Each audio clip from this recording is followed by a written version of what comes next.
Thank you. Good evening, everyone. I'd like to welcome you here this evening to a regular meeting of the San Ramon Valley Unified School District Board of Education. Please rise and join us in the Pledge of Allegiance.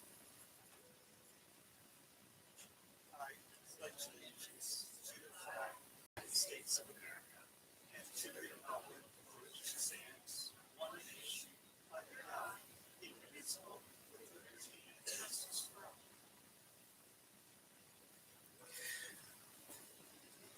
Again, good evening. I know we have some folks online watching us over at the school district's website as well as YouTube. I'd like to start by having the board introduce themselves, starting with our new student board member. Hello, my name is Anya Iapin. Thank you. Good evening, everybody. Shelley Clark. Hi, I'm Laura Bratt. Good evening, Rachel Hurd, Vice President. And Ken Menz, President of the board. Susanna Ordway is away on business. Just mentioned, however, that she did join us for closed session, and that was noted in the agenda, her location. During closed session, we took a couple of actions. Let me read those out at this point. In closed session this evening, the board made the following appointments effective July 1st. Patricia Kawahara as principal of Sycamore Valley Elementary School. Katie Hawkins, assistant principal at Doherty Valley High School. Kristen Pelham as a new special education program supervisor. Mary Matthew Ruiz, nutritionist, and Janelle Jays, child nutrition area supervisor. Also during closed session, the Board of Education reviewed the findings of fact and recommendations of the administrative panel in the pending expulsion matter, case number 1 of the 21-22 school year. I'd like to have a motion made to accept the panel's recommendation to expel with the expulsion suspended based on the student's compliance with terms set forth in closed session this evening. Can I have a motion? So moved. Second. The motion was made by Board Member Bratt and seconded by Board Member Clark. Roll call vote. Board Member Clark. Aye. Board Member Bratt. Aye. Board Member Hurd. Aye. Board Member Mintz. Aye. The motion passes 4-0. Thank you. Moving on to item 7.0, acceptance of minutes. We have the minutes from June 7th. Any omissions, corrections, additions? Okay, so can I have a motion on the revised minutes? I move approval of the minutes as revised. Second. The motion was made by Board Member Hurd and seconded by Board Member Clark. Roll call vote. Student Board Member Iapin. Aye. Board Member Clark. Aye. Board Member Bratt. Aye. Board Member Hurd. Aye. Board Member Mintz. Aye. The motion passes 4-0. Thank you. Item 8.0, agenda approval and consent action. 8.1 is acceptance of the open session agenda. Can I have a motion? So moved. Second. The motion was made by Board Member Bratt and seconded by Board Member Clark. Roll call vote. Student Board Member Iapin. Aye. Board Member Clark. Aye. Board Member Bratt. Aye. Board Member Hurd. Aye. Board Member Mintz. Aye. The motion passes 4-0. Okay, moving on to item 8.2, which is approval of our consent agenda. For those in the audience, consent agenda is made up of a number of routine items that we handle with a single vote. We will, however, pull something off of a consent to address as a single issue if requested. Is there anything that the board would like to pull from consent? Not seeing anything from staff. I have one card to pull item 11.15 from, let's see, it looks like a Ms. Verbose. So we'll pull 11.15. 11.15 will now become item 10.6. With that revision, can I have a motion? Move approval of consent as amended. I'll second. The motion was made by Board Member Hurd and seconded by Board Member Bratt. Roll call vote. Student Board Member Iapin.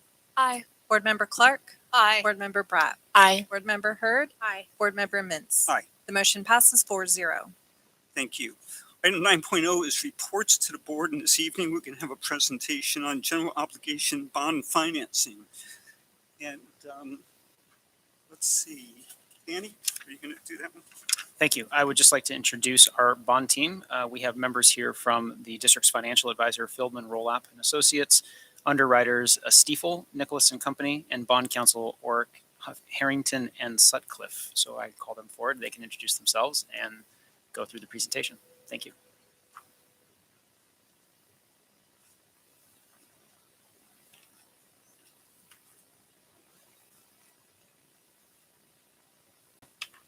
Good evening. So tonight we're going to present an overview of the district's three bond measures and summarize not only the issuance but the refinancing of those measures, and give you some information relating to tax rates and management of those tax rates. As indicated, the three representative firms here tonight are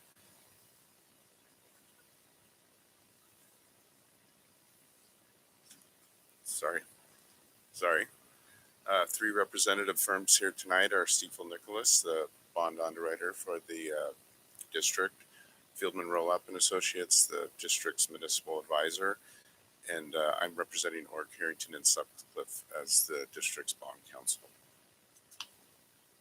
So, as indicated, the district has three bond measures, and what I think the common theme tonight will be that the district has made extraordinary efforts to not only manage these bonds and look at refinancing opportunities for taxpayer savings, but also to issue bonds at terms that are as short as possible and reducing those terms when possible. So the first bond measure back in 1998, Measure D, it was a Proposition 86 measure that was 2/3 vote approval, and that measure was for 70 million.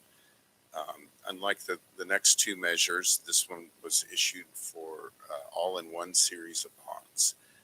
The full 70 million was issued, and that was for a term of 20 years.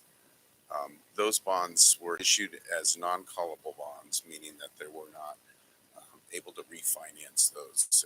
It's just one 20-year term.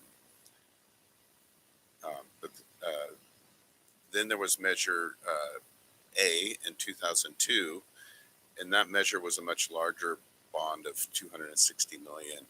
So those bonds were issued in three series over time. That's usually done as a matter of tax law because you have to have reasonable expectation to spend the money within 3 years. So usually the bonds are split up to manage how quickly you can spend the money. As you see here, there was a series issued in 2003, 2004, and 2006.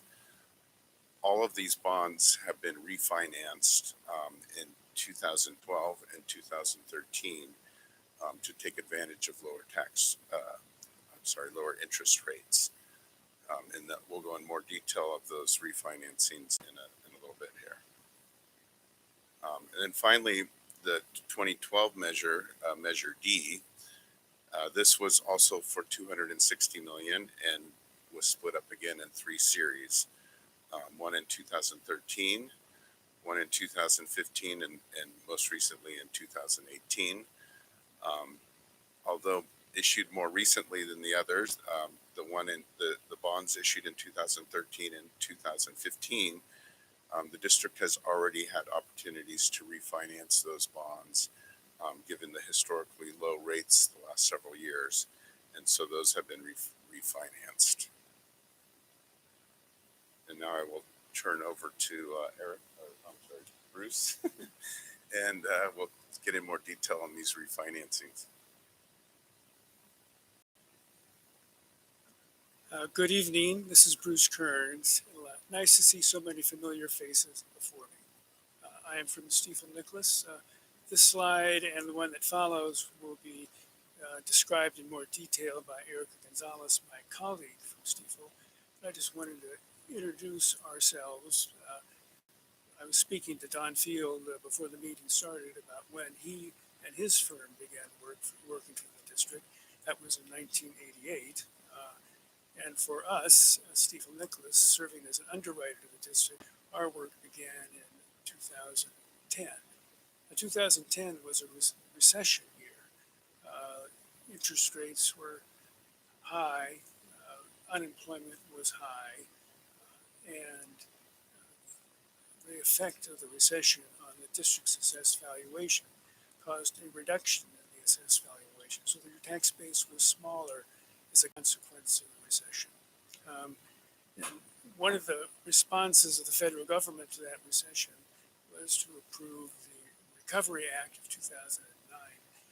That was Obama's measure to promote economic activity. And among those things was to provide a low-cost financing vehicle for school districts and other public agencies. And you were an applicant for one of those qualified school construction bonds. So the California State Department of Education did a lottery. You were the winner among other districts and received the full $25 million allocation to be used for school facilities. In this particular case, the school facilities that were funded were shade structures and solar panels installed at 6 district schools. What we did then was issue bonds, lease revenue bonds, and successfully completed the benefit of this qualified school construction bond is it had no interest due. So you paid back the principal, you didn't pay any interest on it. The federal government subsidizing for the payment of interest. And that put us into the next year, 2011, where we began assisting the district on considering a general obligation bond election in November of 2012. But as we were doing the work and preparing for that election, we could tell by the nature of the reduced assessed valuation of district property and the structure, the particular structure of the bond, the 98 bonds and the 2002 bonds the district had already issued, that we could refinance and restructure those bonds to provide room for the 2012 new election. And we calculated that if the district would be able, as benefit of the lower interest rates for refunding bonds and the changing structure of the bond repayment, the district could issue the new bonds for the proposed election with a tax rate for the single bond issue that was, the tax rate would be the same for, the tax rate would be the same for the 2 series of bonds as the new one. So in combination, the 2 older series of bonds refinanced at a tax rate that was the same, roughly, or lower than the tax rate for just the 2 bonds that were already estimated. So we were able to propose to the district that the election in 2012 be an election whereby you were simply extending the tax, the same tax that would apply after the refinancings of the bonds would be the tax that would apply to the new election in 2012. And I'll turn the floor over to Erica and she can describe the details you see on the both.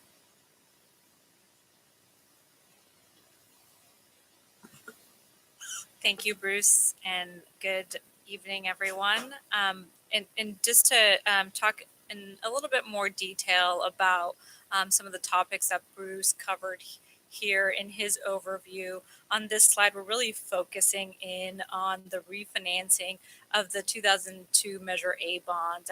As Bruce described, the district was able to refinance and restructure those bonds to lower the projected tax rate, which was projected to be about $82 in 2016-17, which was an increase from the $66 in 2011-12.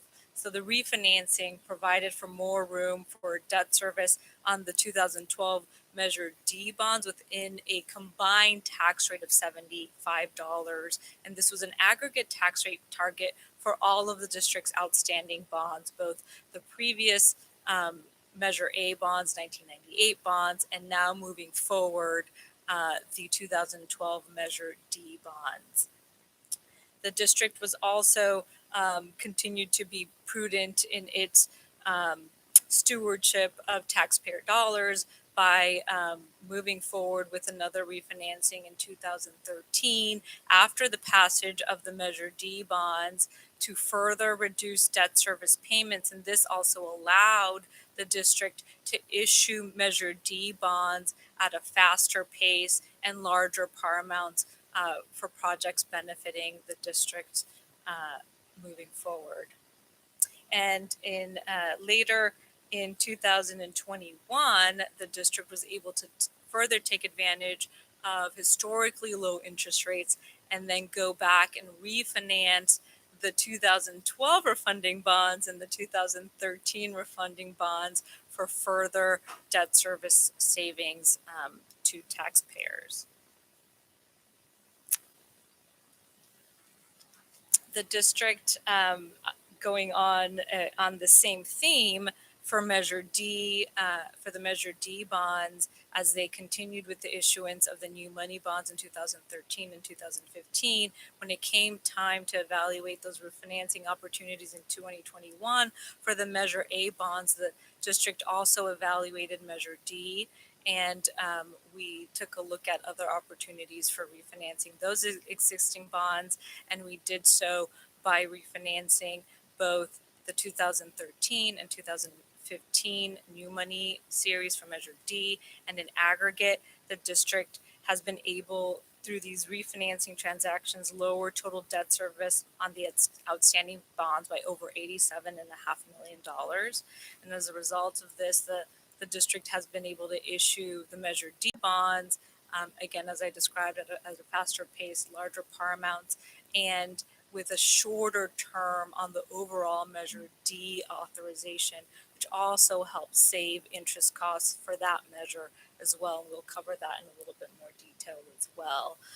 But in aggregate, the Measure D bonds now mature in August of 2031 and are no longer callable because we were able to shorten all of the outstanding debt out to 2031, all within the $75 tax rate of the district. After 2031, that tax rate is projected to drop to zero if no further debt is issued.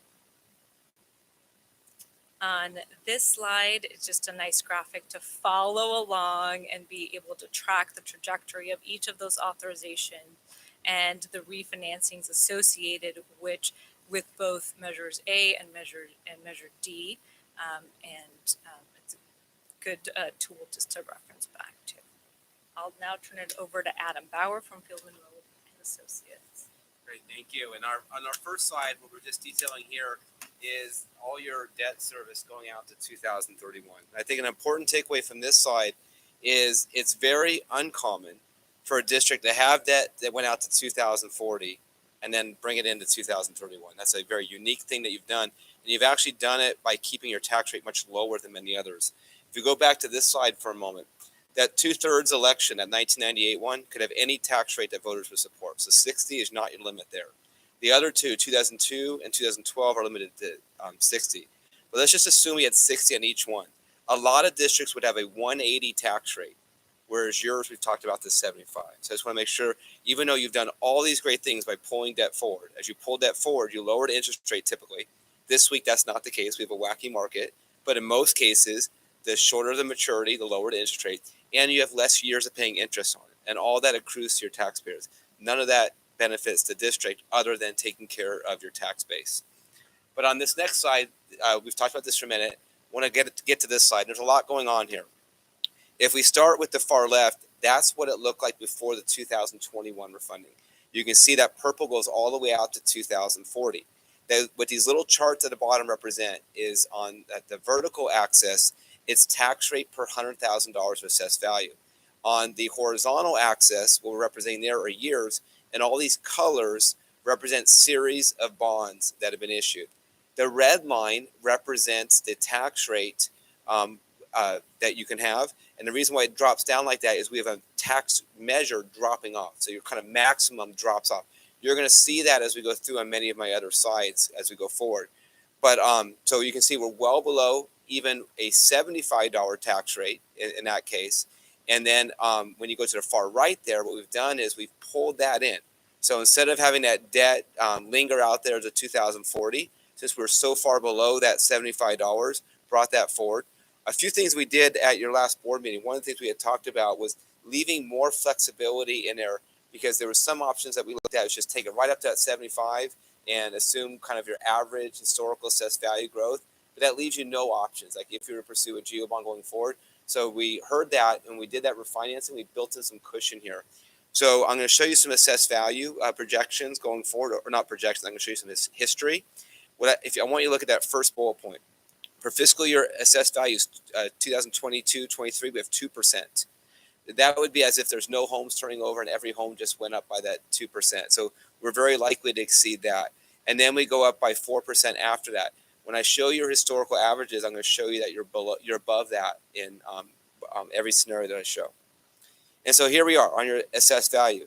While 2021-22 only came at 3.36, your 10-year average is 5.18. And your 30 average is 5.72.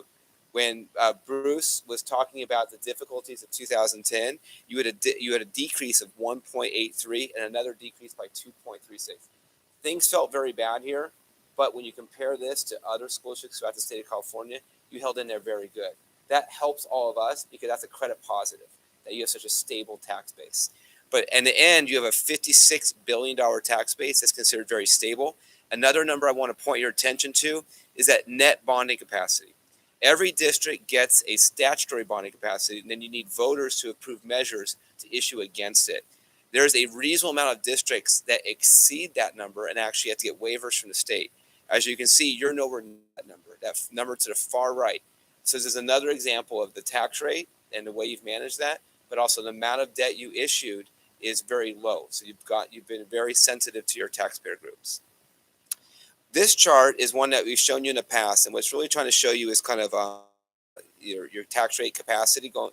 The light blue is the same numbers we showed you over and over again, and then the green represents as if you maintain that 75. In order to maintain that 75, you would need to actually have more than one measure going forward.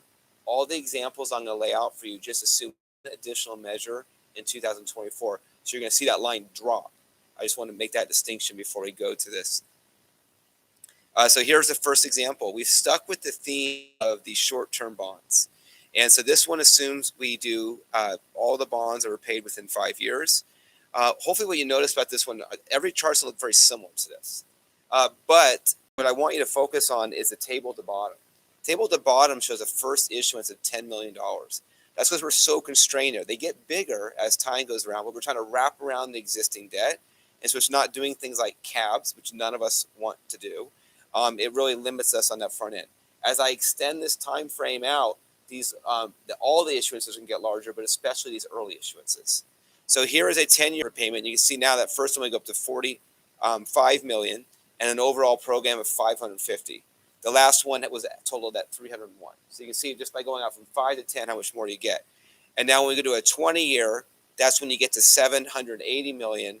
And if you do a more standard structure of like 25 years, you get to $850 million.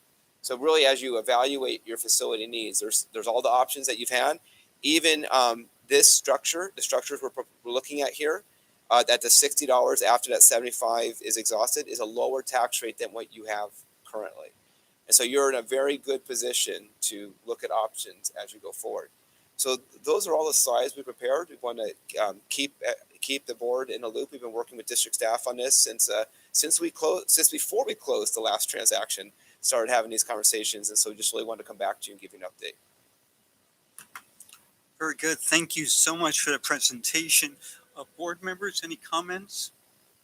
I just Shelley? wanted to say that in addition to everything that we've done as far as the board has done, as far as the taxes and the bonds, we also have a facilities oversight committee that oversees the spending of every penny of the Measure D and the bonds before it. And it's comprised of people from different parts of our community, many who are construction professionals, accounting professionals. They are an amazing group of people who give their time to oversee and prioritize the needs of everything in the district as far as facilities. So I want to give a shout out to them. Thank you. Any other questions? We do have a couple of speaker cards on this item. I think I'll go to those first. Thank you. Mike Arata.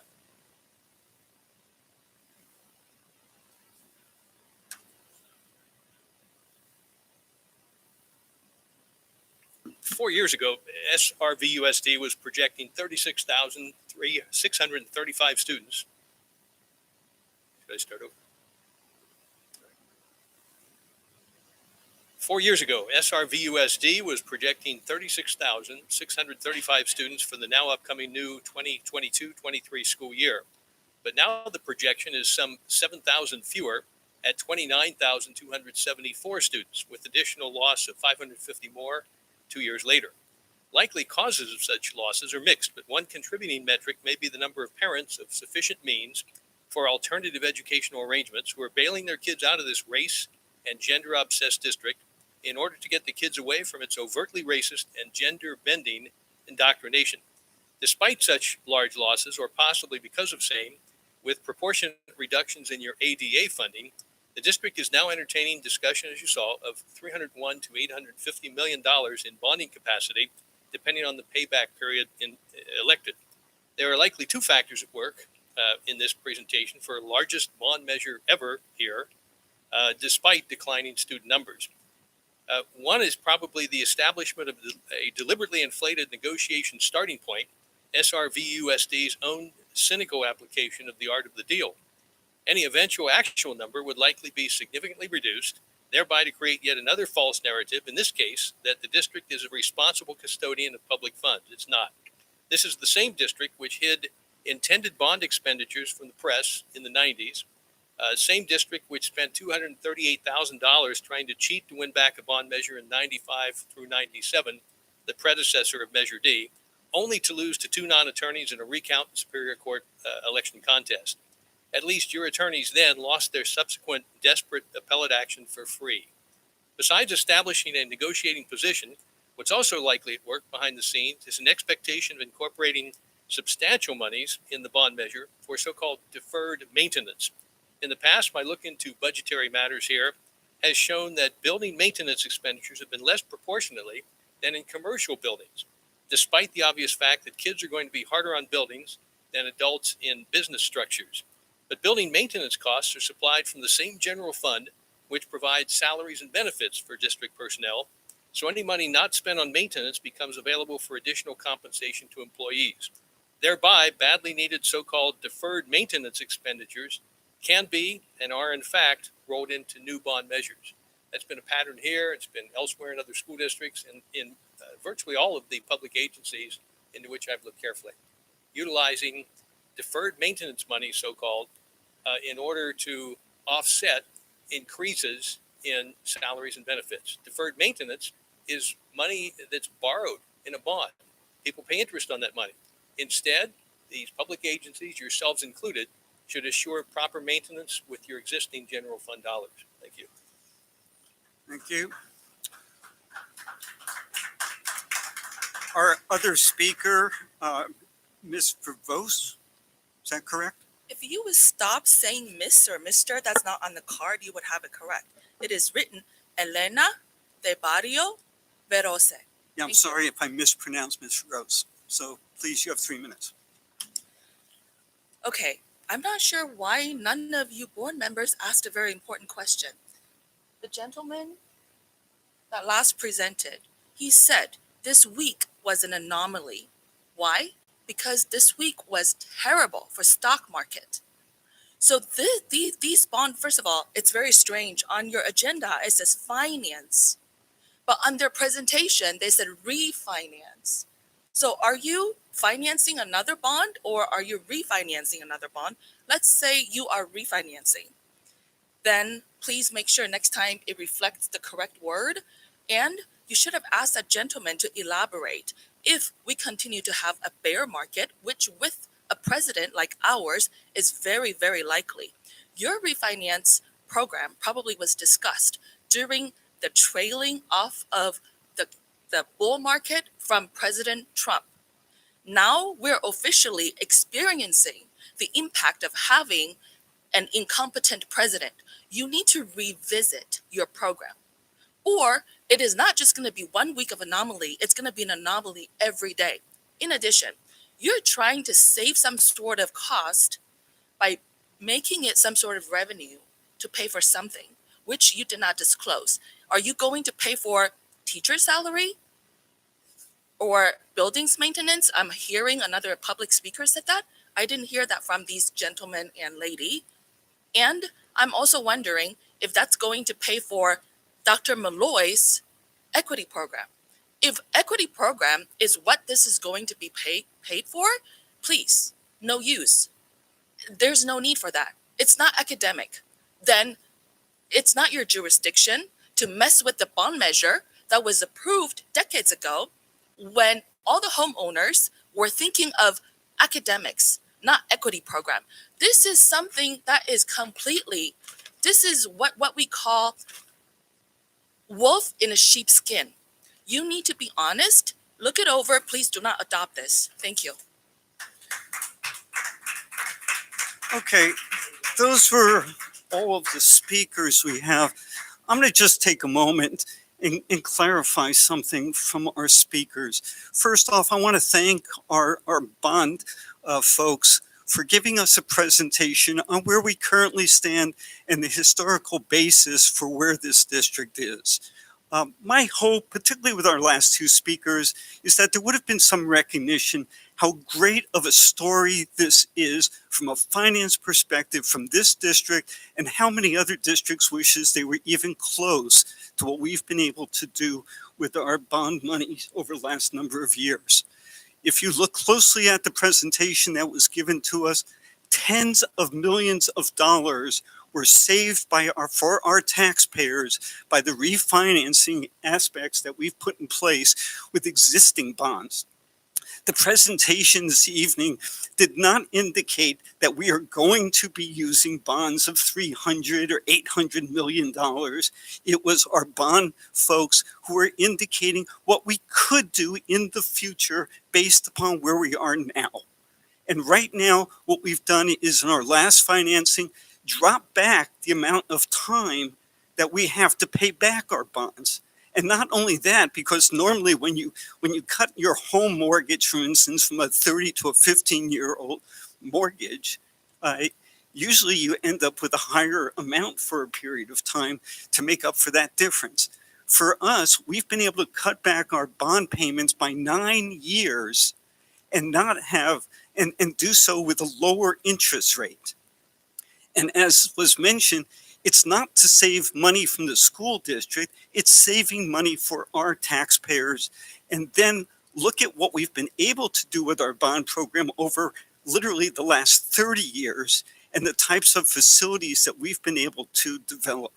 And I go back to the comment that Shelley was making about our Facilities Oversight Advisory Committee, something that we put in place well before the state required it.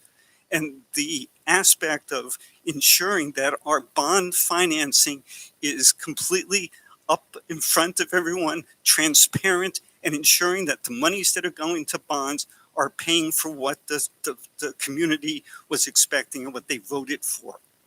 So again, I would just hope that the general public would understand that this really is a good news story. The bond rates that we've been able to pick up in the last few years have been simply incredible in terms of, again, how much additional interest you pay for when you take out a 30-year mortgage on your home over time. We've cut back that significantly, which gives us the ability to now with the information we've received tonight, to be looking at, okay, what are our facility needs? And when do we need to ensure that we have the ability to go back out to the community and ask for what we would need? Because quite frankly, the state does not provide us the kind of funds that we need for facilities going forward. Finally, just on the question of deferred maintenance, we maintain by state standard a 3% maintenance part of our budget. Those are the funds that go towards deferred maintenance going forward as well. So I just hope that for the general public, that helps to clarify some of this. Again, a good news story, something that you don't see in a lot of other school districts. If you're interested, go and look at some of our other local districts and what they're paying out. This board and previous boards put a limit of $75 per 100,000 assessed valuation, and we've maintained that amount as a high point. Other districts couldn't even come close to that, paying hundreds of dollars per 100,000 assessed valuation. I'll stop my remarks there, but to ask other board members if you have anything else you want to add. Rachel? I thank you for the recap and all those clarifications. There was just one additional one that I would like to add. And it's important to understand, especially the second speaker, that bond money can only be spent on facilities. And a little mnemonic that I was taught many years ago was B for bonds and buildings, and P for programs and parcel taxes. So you can't fund any of the things that those you were concerned we would fund with a bond with bond money. It has to go to facilities. So I just wanted to make sure you understood that. And again, this is not an action item for us this evening. Anything else from board members? No. Again, thank you so much for your presentation. I'll just ask quickly, Danny, did you have anything you wanted to add? Okay, just want to check. Thank you. Okay, moving on then to item 9.2. This is public comment for non-agendized items. This is the opportunity for members in the audience to speak to the board on items that are not strictly on our agenda. Time limit is limited to 3 minutes. We ask that your comments stay within those 3 minutes, and please be respectful of each other as you make your comments. We have a number of cards this evening. The first one I have here is from Ms. Rivos.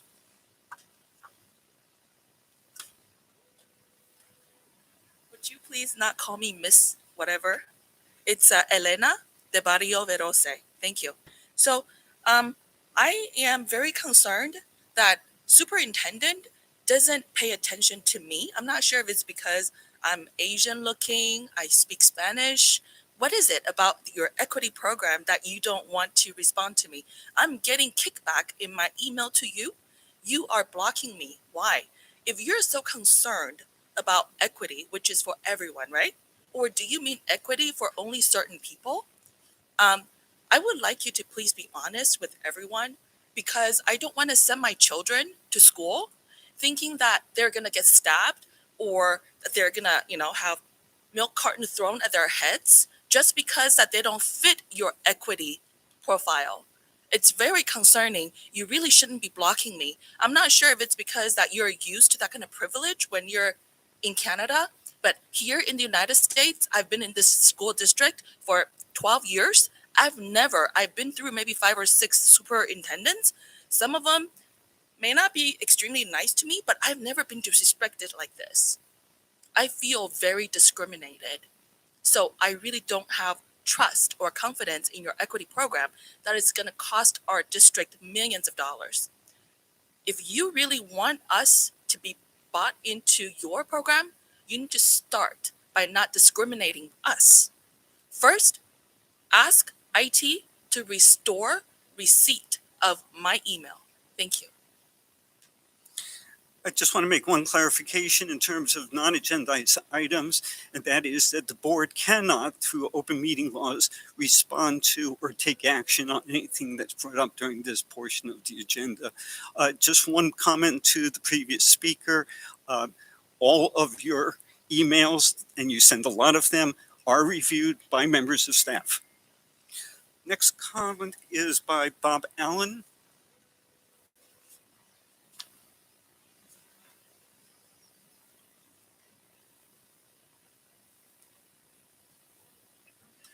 Hi, my name is Bob Allen. I'm a teacher at Cal High, and as many of you know by now, I'm gay. Last week, Mr. Ben Horn asked 9 questions. I would like to answer some of them.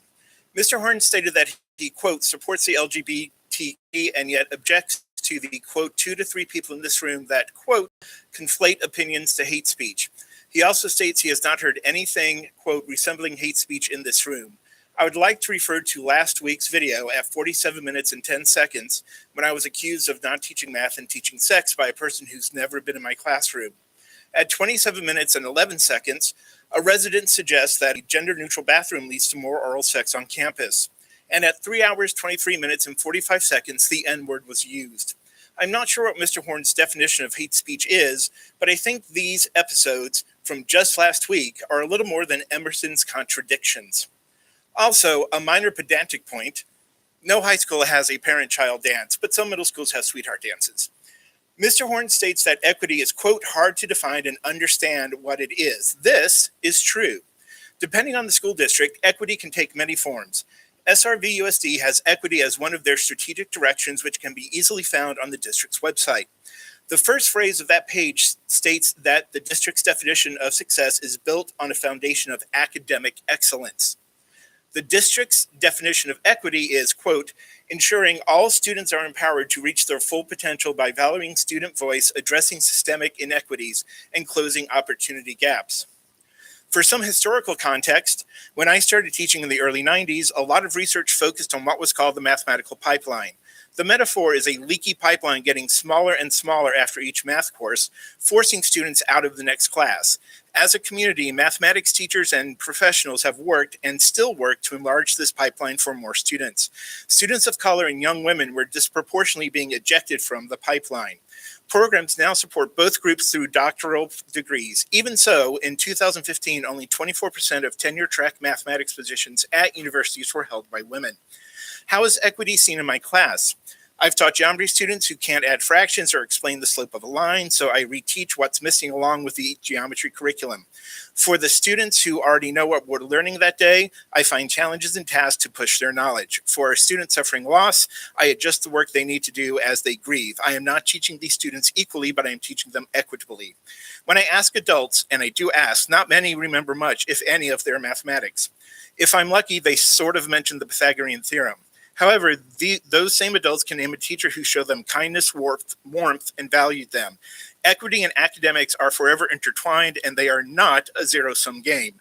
In closing, it's a lot easier to teach equally, teaching everyone the same way, and seeing who gets it and who doesn't get it, and then going, well, I tried. It is a lot harder and so much better to teach equitably. Thank you. Thank you. Next speaker, Mr. Arata.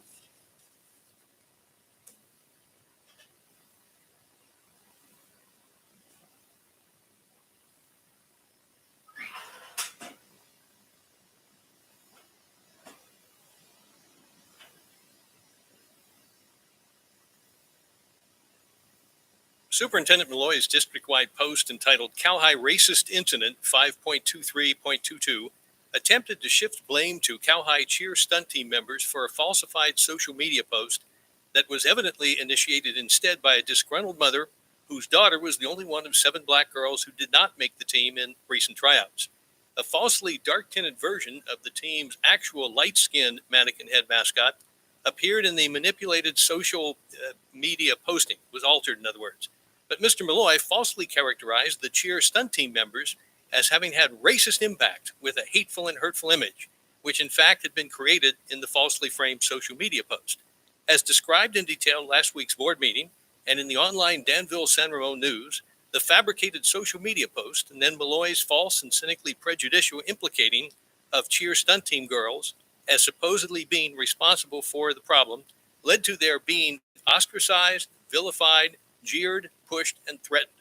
At that same board meeting, you attempted initially to move any criticisms of Mr. Malloy to much later in the meeting, delaying unwanted comments until late in the evening with hopes that critics give up and go home is a classic school board tactic.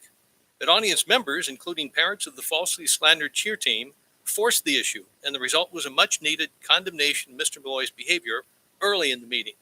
Criticism which began again nearly 2 hours into the meeting, after a long filibuster which included Mr. Malloy and his staff's promotion of their overtly racist and age-inappropriate so-called equity action plan for the upcoming new school year. Mr. Malloy said that he and his staff people already knew all that team parents and members were revealing because he said he's spoken to those closest to the team. Parents and team members themselves, including parents of the girl most directly slandered by the falsified social media post, said he was lying since he hadn't spoken to them. Malloy said in his May 23rd communication that he and his crew had implemented their, quote, response to discrimination and hate process. That process is the handbook. As you see here at the left, the process handbook requires creating a fact sheet about the incident and keeping it updated. Don't let misinformation take root in the school or community, it says, which is what Mr. Malloy did. It goes on to say that each new communication, including comments at meetings and school gatherings, should be used to correct information and reiterate facts, quote unquote. Oh, and quote, do not jump to conclusions. If you're hasty, you may spread misinformation yourself, which is precisely what you did, Mr. Malloy. It goes on to say, so after all that, what's a left-wing school board to do when its superintendent so visibly and audibly violates his own protocols? Why, of course, add another year to his contract.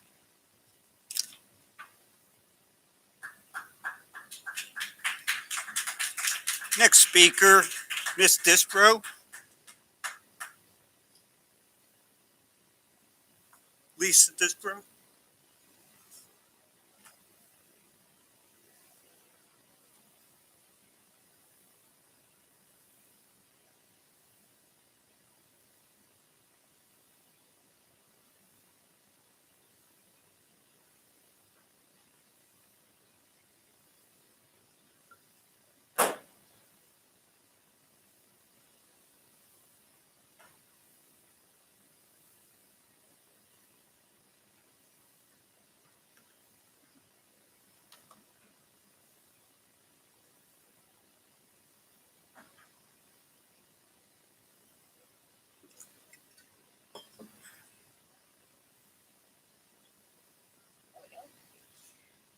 Good evening.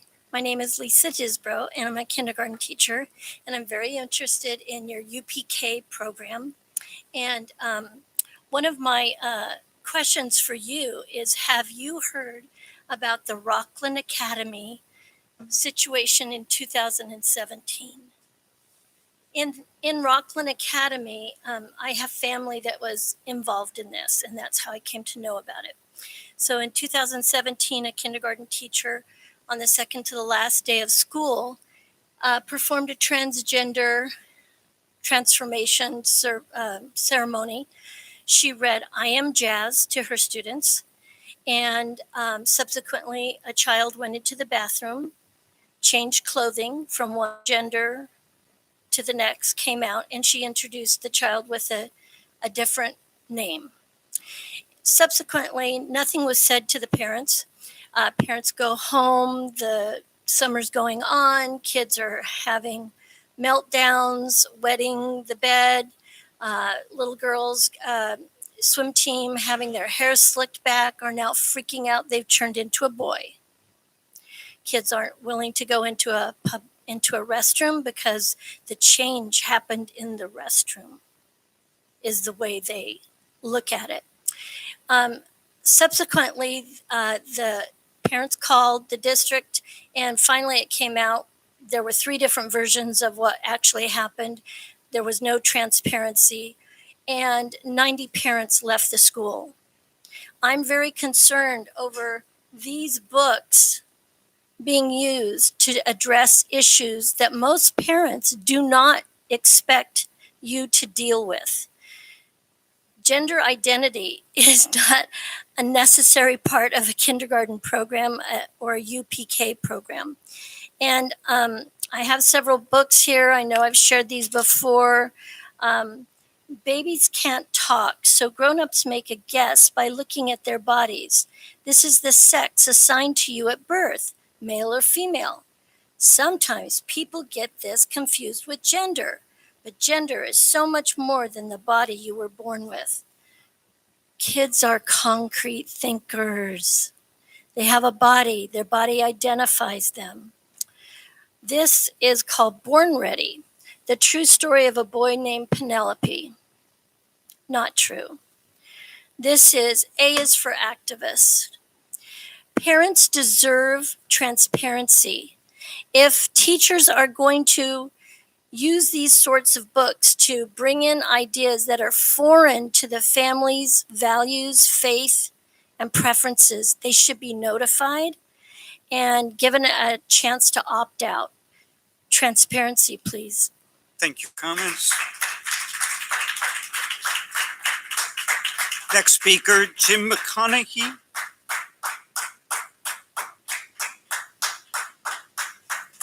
Okay, thank you. Please. Go ahead, sir. Good evening. My name is Jim McConaughey, parent of two kids, one at DVMS and one at Monte Vista. I'm going to turn to the audience. Please speak to the board. Yeah, well, to the board. Okay, but it's aimed at the audience. I understand, but it's a board meeting. I have attended the last few meetings, and last week I was appalled and embarrassed by the public behavior conducted during the board meeting. We have the right to assemble and protest, however, do it at the right time in the right place. We should not be cheering, clapping, booing, hissing, having sidebar conversations, or speaking over other people during the meeting as it intimidates others from speaking and quite listening. It was hard to listen last time. We don't agree with every decision with the board or the superintendent. However, there needs to be respect during these meetings. Remember, each of these board members were elected. And if you don't like the direction, then change your vote next time. Do it with your vote. These days, it seems poor behavior and gaslighting is acceptable on social media, especially on the parent back to in-school Facebook pages. Showboating with misinformation, made-up images, cyberbullying, and just plain rudeness by internet trolls have made its way to this boardroom.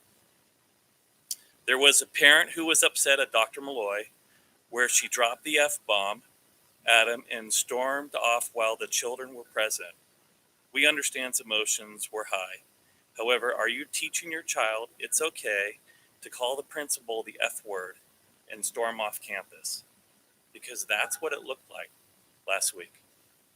There was another parent who used racial slurs multiple times, which is not acceptable. Unfortunately, I'm not sure if there's a way to bar this person due to the Brown Act.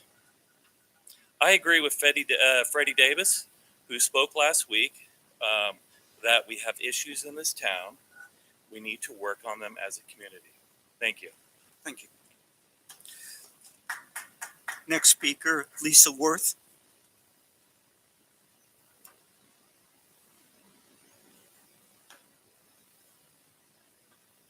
I want to thank the school board and Superintendent Malloy for the year 21-22. After the pandemic shut down the world, not Danville, it has been a genuine struggle in this community to get back on our feet. I've lived here my entire life and it's hard to see. It's hard to raise my kids in this Danville because it's not the Danville I remember growing up in. I'm committed to giving them the best experience possible and have 5 more years in this district until I'm an empty nester. I will continue to come here and help parents see what we need to do to work together and not tear each other apart. Last week's meeting was very disheartening, again, to see the anger and how deep it runs. To see so many non-parents get up and speak to what they think our district should look like. Parents, I don't want these people influencing what happens in my children's classroom. Please speak up on behalf of your children. I would rather sit in this room and listen to other parents voice their concerns than a bunch of elderly people who believe our children are tainted for being LGBTQ, who don't have rights to gender-neutral bathrooms. By the way, last time I checked, every single one of our homes has gender-neutral bathrooms, And shame on all of you for thinking our kids can't handle a gender neutral bathroom, such as the ones in the home like they are being raised in, and have no idea what it's like for our children in the world today. Every one of them seems to think our school district should fall under the guidance of a strict religious private school. There are plenty of those in this area. I don't knock them, but I choose public schools for their curriculum and openness to include all children. To look around this room on a regular basis and see non-parents attending and speaking at our school board meeting is troubling to me. Once again, you trust this district to drop your children off at the school site 5 days a week for 10 months out of the year. Please show up and be heard.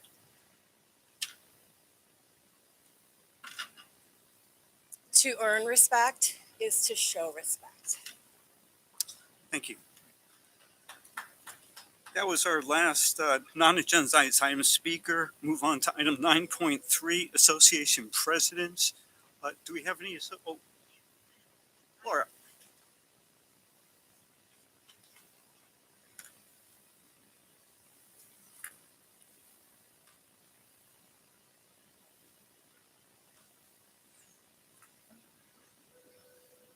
Good evening, everyone. My name is Laura Finko.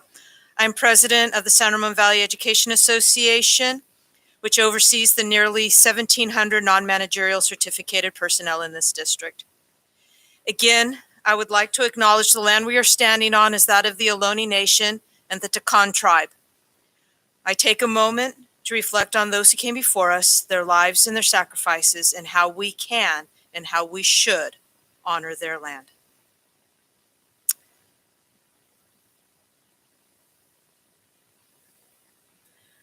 For many in our association, the workday doesn't stop when the school day ends. When the bell rings and students go home, many prepare for second jobs. Some work as servers at our local restaurants, others cashier at our grocery stores, take on additional teaching opportunities. Some clean houses, mow lawns, basically do any handy repair work. Some call this moonlighting or a side hustle, but for many of our educators, taking on a second and even sometimes third job is necessary to make ends meet. The pursuit of supplemental income compounds the exhaustion many already endure from the long hours and heightened workload during the workday, especially during this pandemic. According to a recent NEA survey, 41% of TK-12 teachers worked more than one job, often taking on more work inside the school system. Think noon duty supervision, coaching, and in some cases, evening custodial work. 8% held permanent positions outside of the school system. 12% held temporary jobs, and 6% worked in a gig position. Pursuing side businesses such as gardening, landscaping, personal trainers, even dog walkers is not uncommon. Many educators will share managing the stress compounded by inadequate pay and the burden of working second jobs is just not sustainable. The average teacher salary in the United States is approximately $66,397. According to Glassdoor, here in the San Ramon Valley, the average salary is $63,307 per year, and this was calculated before the latest surge of gas and cost of living, and by the way, is below the HUD low income level for a family of one. The Consumer Price Index has nearly risen 9% since last year.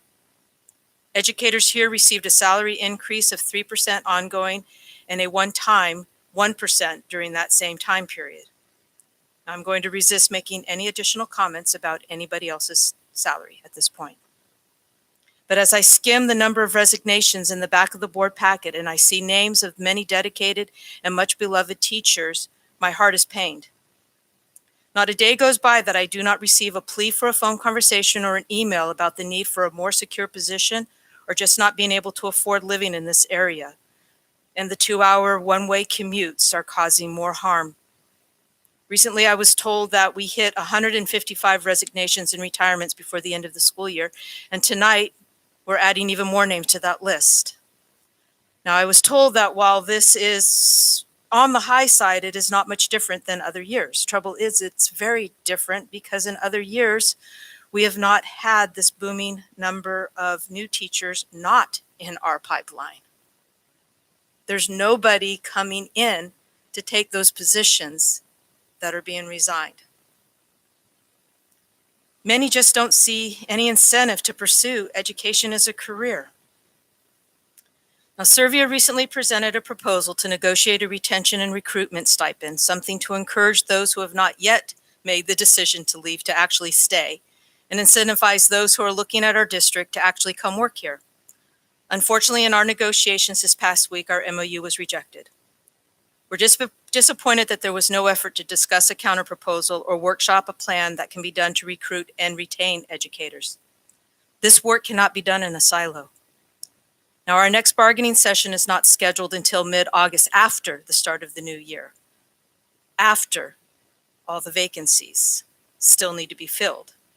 And this evening, I was reading through the list of current vacancies, and it shows nearly 75 open positions, and this doesn't account for those yet to be submitted, for those that have yet to submit their resignations, as the deadline for this isn't until June 30th. I fear this list is going to grow. Now, I want to close my remarks with something uplifting. This year has been so terribly hard, and not just here, but nationwide. So the best that I could do was to scroll through some of my Facebook posts that were shared with me and some notes about this year from students to teachers. And for anyone out there listening who is thinking about becoming a teacher and working here in this district, this is why we do what we do. Thank you for all you have done in my first full school year. I learned so much that will help me. It was a struggle adjusting to the normal school year, but it was easy because of your teaching. You gave me all the reasons to dream big and all the resources to achieve it. You are a blessing in my life. You are an awesome teacher. When you teach, it feels like I'm not learning anything. But once you get done teaching, I realize I've learned something. You're a better teacher than you think. Good morning, teacher. It's been a really, really long time, and you had so many students, I'm not sure you would even remember me. However, you were the reason I felt safe at school when I actually showed up. I had a period with you daily. We would sit together in the hallway because of my anxiety and depression. I just want you to know that you're the only reason I made it as far as I did in the 9th grade. Krista McAuliffe said, I touch the future, I teach. Our teachers are heroes. Our teachers save lives. Our teachers change worlds. Thank you. Thank you, Ms. Vigno. We have one speaker card on this item. Ms. Rivos. Elena de Barrio Verose. So, I was a teacher. I taught in Hacienda La Puente School District of California. When I started, step one was $2,200 a month. After the single tax, my take home was only $1,400. Every month, I spent at least $300 out of those $1,400 to buy books, decorative items to make my kids feel that they're welcomed in a warming, inviting, welcoming classroom. I never really thought about my pay was low. I guess I was too naive back then that, you know, there is a strong union that can fight for me to get more pay. My reward has always come from seeing my children. I call them children, not students, because every single day I think about how I can introduce the interesting, wonderful world that are in the books. I never thought about guiding them with my political agenda. I never thought about telling them how I prefer to have sex or what my romance is or much of really my personal ethos or try to brainwash them. I just focus on getting through the standards. And I just try to make sure I don't disappoint my mentor master teachers.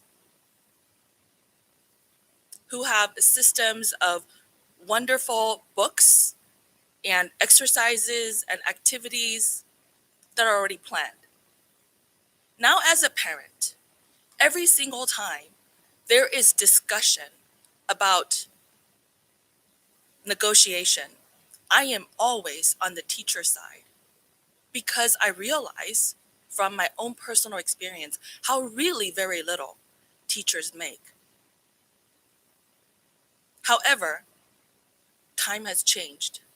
These days, teachers are forced to not teach education, but to teach politics. That is a difference. I respect teachers tremendously.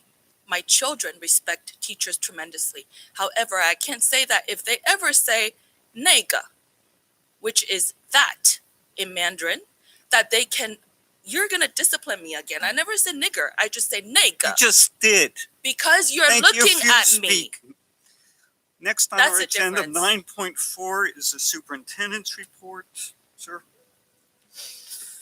Thank you, President Mintz. And as we come to this board meeting, which of course we have a bit of a break between the next one with a little bit of summer in between, I'm thinking about a couple of key points.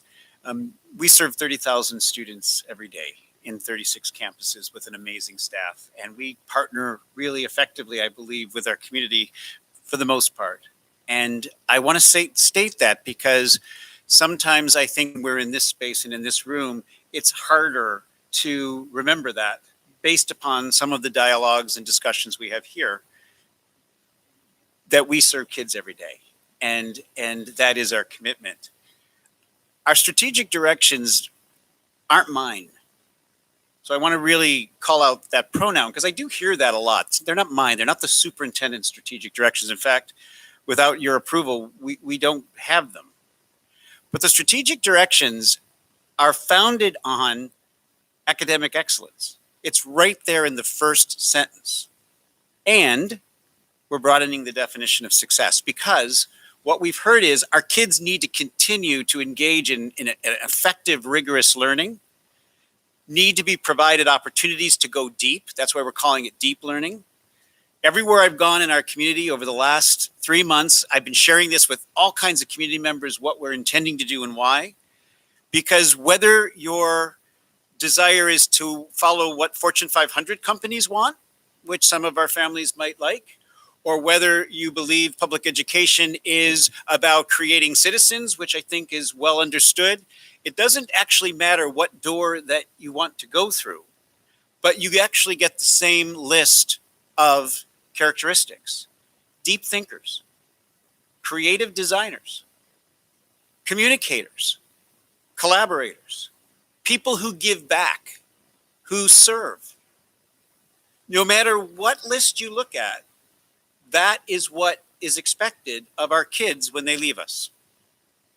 And so I just want to state that because that's not going away. There's no plan, equity plan or otherwise, that takes away from that primary commitment. And that is what we support our amazing educators to do. And our goal is to take what is already excellent to the next level. And we've got a plan to do that, and we've shared it. But part of that plan is that we want our kids to be great students. And we've been really clear because our kids and community have told us that we also need healthy students. And for our kids to be healthy, we do have to partner with parents. We can't do that on our own, and caregivers.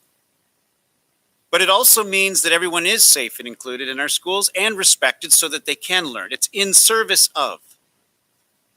And we've also learned from our students. They've come to tell us that not everybody feels that way. And I said this last week for a variety of reasons. It may be race related, it may be gender related, it may be something completely different.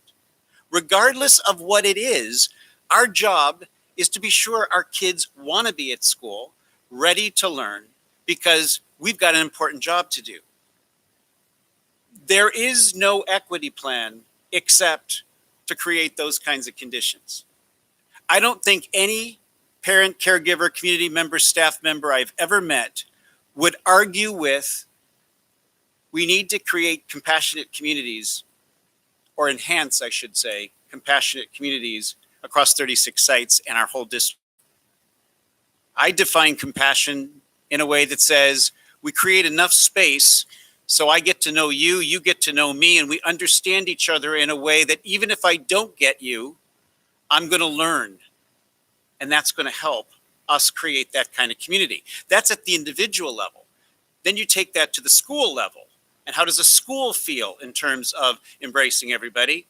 District level and beyond. So that's that purpose. It's never going to be easy. People have their own experiences that they may or may not share. And that's another dynamic that we're really paying attention to. Some feel confident or willing to come into this space and share. Others won't. And my and our job is to ensure that we are doing our very best to listen to everybody. And I think we do a very significant job there. However, the challenges, I think, are, as I reflect on the last couple of years, there's a lot of either or going on. You're either with me or you're against me. You either agree with me or you don't. You're either in this camp or that camp. And I know, as somebody who pays very close attention to how I speak, I'll even share my own experience, how words that I've shared or others have shared become something different when it's played back to me. And I know enough about communication to know that we hear what we hear through our filters and experiences and identities and so forth. And I get that. But I also think we can continue to try to get better. And getting better means that we create space when we don't understand each other to figure out how we can. But we can't create that space with the level of intensity that sometimes surrounds what we're talking about. It's not either or. It's getting people in the room with some both and, if I can use an overused expression. And student voice isn't just a thing here. I mean, I've only been here 2 years, and I got to tell you, I have heard from students more directly, a wide variety of students, not just one view, than I have in any district I've been in, and I've been in a couple. So when our students speak their truth, and we're trying to do our very best to create those safe and supportive places, we understand our important partnership with parents and caregivers, and our focus is on learning. We're doing all of this because of that. So I thought I would use my last words before a little bit of a break, simply to clarify, because I'm hearing that we're not about learning anymore. We're not about academics anymore. We're not about preparing kids for their important life ahead. We are, but it's a both and. It's not just about the importance of math and science and English, which are paramount. And it's about kids feeling safe, respected, and healthy. And it's about addressing issues when they emerge. And it's about trying to figure out how to do that without the emotions of either or taking over to the point where we can't even sit around the same table, let alone the same room. So I know we've had some challenges over the last couple of years. Open school, closed school, masks, no masks, you name it. But I'm hoping that with a little bit of a summer break, with a commitment to fulfill a strategic direction that did come from our community, it just didn't come from us sitting around this table, that we can engage well, focus our efforts again, and keep our eye on what's most important, our students, their learning, and the conditions that make that most effective. So those are my remarks for tonight, President Mintz. Thank you very much. I have a speaker card on the superintendent's report. Remind the speaker that should be specific to the superintendent's report. Ms. Fervos. Elena de Barrio Verose. Thank you. I'll stay on topic. So, Dr. Malloy, I can appreciate what you just said because for the first time in many, many past meetings, you're beginning to sound a little bit more reasonable and neutral. I think it is inevitable that we will continue to have to be better, like you said, in respecting each other in understanding each other. As a parent, when I walk into that door, every single meeting, I come with an open eyes, ears, and heart to listen to my fellow parents, activists, teachers, students. I rarely impose my opinion this insistently until last time. I felt that you really went out of acceptable boundary because you never listened to the students. And then you went out there, you accused them, you subjected them to racial slurs that could have been avoided. All I'm asking is for everyone to respect each other and understand. I have never said the N word before until now because I'm trying to make you understand that in an Asian language, there is a terminology that sounds very close to the N word. That for a parent who came up right behind me, and thanks to Miss Israel and other district staff who blocked her, I probably could have been stabbed, hit on my head. God knows what would happen to me. But if I don't speak out, most Asian students, parents, they won't come and tell you that. So go ahead, hit me if you guys will. Somebody has to understand that there are Asian cultures that is not directed towards anyone racially as a racist, but it's part of our culture that if you do hear that word, don't get excited. Give each other some time and space to understand what is it that they're really saying, or what is going on. Just, I think, a little bit of space and time and willingness to listen really makes a difference, which is why I had to address in my public comment that I really take offense that you block me despite other people might review my email, but you, the superintendent, as my leader, I look up to you. You are obligated to read my email. Please don't preach. Start doing. And let's have a better year next year, making sure that no more racial slurs thrown at each other, and I don't want to have any milk cartons in any schools. Thank you for your comments. 9.5, just an opportunity for our student board member, if you have anything you'd like to add today, Anya. Yeah, hello everyone. My name is Anya. And I just want to thank Dr. Malloy and the board for the opportunity once again to be able to speak here tonight. And yeah, I'm excited to give my first report.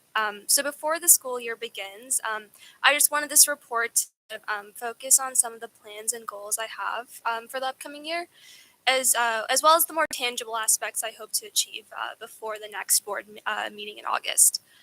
So I strongly believe that coordinated efforts are necessary to amplify student voices in the district. And I cannot wait to collaborate with SRVUSD Student Senate and continue the great work they have done this past school year, as well as, work out any kinks that of course come up with them being a newly established program. And in addition to that, I know we have some great student-led groups serving communities encompassed by SRVUSD that are also working towards amplifying student voices. So I will be reaching out this summer, and I hope to work closely with the Danville Youth Council, the San Ramon Teen Council, and I know they're currently in the process of selecting a youth representative for Alamo as well. And we cannot work in parallels when looking to address issues like inequity that we've all seen in the past couple weeks. Must be addressed as soon as possible. And fostering that collaboration, and this applies to so many different issues that we'll be facing this coming school year, is so important to me. And I cannot wait to reach out to many of you, in this room to just learn about the work you are doing so that I, as the upcoming student board member this year, can be as efficient as possible with my own efforts. And the other thing I wanted to emphasize this year is visibility. To be able to consider the various student perspectives coming from such a diverse community, we need to know what they are, and making sure students are aware of the work that is being done, so they know who to reach out to in order to make sure that their opinion and voice is heard, is absolutely imperative. So, I'm so grateful for the platform that the board, wrote it, and Student Senate has already created. And I just want to make sure that the momentum continues this coming year, and we're looking for new ways to create consistent channels of communication. I immediately see that as, reaching out to school newspapers, social medias, and newsletters. And of course, I hope to continue to expand those opportunities to promote visibility going forward in the school year as well. And finally, I just wanted to keep this one short, but I wanted to talk a little bit about students in elementary school as well. As a rising junior, and with the Student Senate being comprised of middle schoolers and high schoolers, elementary school students is often a group that we don't hear directly from. And especially as a nation living through the turbulent times that we are living through, and seeing a lot of that affect, the youngest students very directly. That's something I want to change. I know that's hard and there are obvious barriers, but I will be making it a point this year to reach out to district officials who do work with elementary schoolers, as well as do my best to be someone that students of all ages can reach out to in this district. So I'm so excited to serve this year. I really hope to make a difference, and I guess that's it for my report. Thank you so much. Anya, thank you so much for your report, and please feel comfortable and free to reach out to your fellow board members for any way that we can assist you, whether it's attending meetings or just backup, whatever it happens to be. Really appreciate you being here and looking forward to working with you this year. I really appreciate that, President Mintz. Thank you. Thank you. Okay, we're moving on to our action items for this evening. First one, 10.1, is consideration of adoption of the 2022-2023 Local Control and Accountability Plan, the LCAP. For those of you who were present for our meeting last week, the first step in approval of the process was a public hearing. And so this week is the actual adoption. Board members, any questions or comments any of you might have about the LCAP before we take a vote on it? Not seeing anything else from staff? Excuse me, no, not at this time. Okay, thank you. In that case, I do have a speaker card on this item from Lisa Disbrow.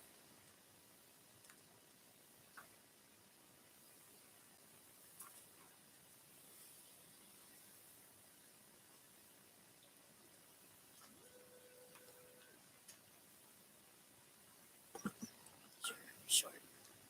Good evening again. I want to address the LCAP situation in regards to the equity liaisons, okay?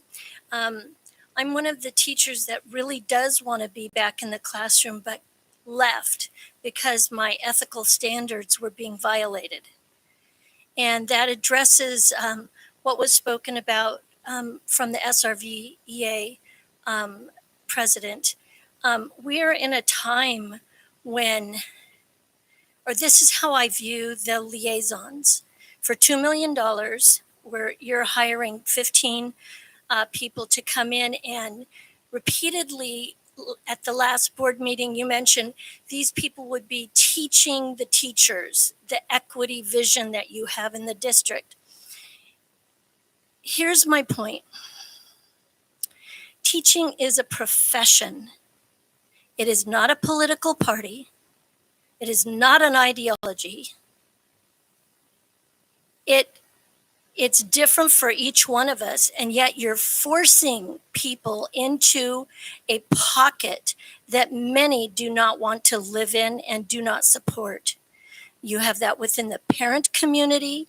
You have that within the citizens at large, many of them the gray hairs that are here, who are saying, no, we do not want gender identity, sexual orientation, transgenderism, cross-species, I don't know the next word to fill in there. We don't want that in our schools. Whether it's San Ramon, whether it's Brentwood, whether it's San Francisco, we're taxpayers. Our money all gets put into a common pot. And we're all living with the consequences of these ideologies flourishing. You're literally creating problems within the committee by emphasizing things that are ideologies, political views. This is new turf. I understand, I know the history. I can go all the way back into the 1800s and talk about Foucault and all that stuff. But the here and now is that you have kids being called racist because they do not accept multiple genders beyond 2. We do not accept that you can chemically transform yourself, that I could be chemically transformed into a male. Impossible. Every one of my bones, my organs, my hair follicles scream female. Does that mean I'm a particular kind of female with a particular set of interests? No, it just means that's my sex. Thank you for your comments. I have one other speaker on this topic. Ms. DeVos. I think it's me, right? Elena de Barrio Verosa. I don't know what it is. It says DEDOROSE. Please speak. Okay, that's not what I wrote, but I am Elena de Barrio Verosa. Okay, so this is pertaining to what you had approved last $2 million for 15 teachers. I would like to know, what is the time distribution in terms of your training? Are you going to pull teachers out, or are those trainings going to cut into instructional time? I think as payer, I would like to know how many minutes of those that you approved in a school calendar year are true instructional minutes. This past year, we have experienced the instructional minutes approved were sort of altered towards test times and different, events that some school sites deem appropriate per the approval of, staff, and they were used into independent study, meaning the students just didn't go to school for like 2 hours later from the original start time, or that they come home earlier. I just want truth. What is the truth about this $2 million and 15 teachers that we're paying for that is really going into academic excellence, or is that going to conflict with academic excellence? Thank you. I don't know if there's anything that staff can.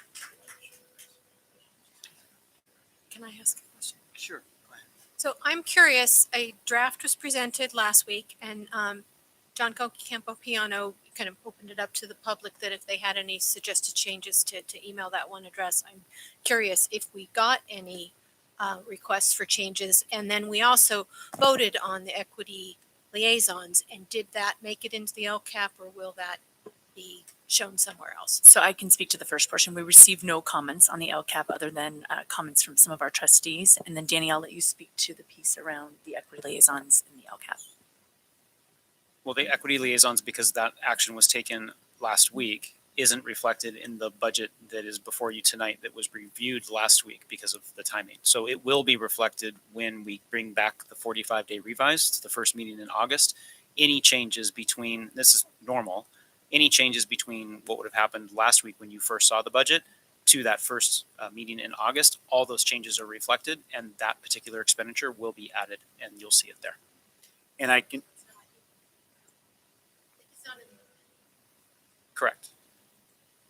And I'll just confirm that we are fulfilling all instructional minute requirements, that the model we're using is one that's already in play, meaning that there is considerable evidence that suggests that when teachers work with teachers, support teachers, and bring their expertise together, this is not about a class, teaching teachers to do something. We're doing this with intervention, we're doing this with instruction, we're doing this with special education, and it's all part of the plan that our kids need to learn deeply. We need to provide the effective instruction and the appropriate intervention when that instruction needs it. Our kids need it. And then we want to create those important conditions for kids to be successful, which is where our counselors come in, our social workers come in, and creating those safe, supportive places. That's where our equity liaisons come in. It's about colleagues supporting colleagues and doing so in a respectful way, but it's not taking away from the instructional minutes we are required to provide. Thank you.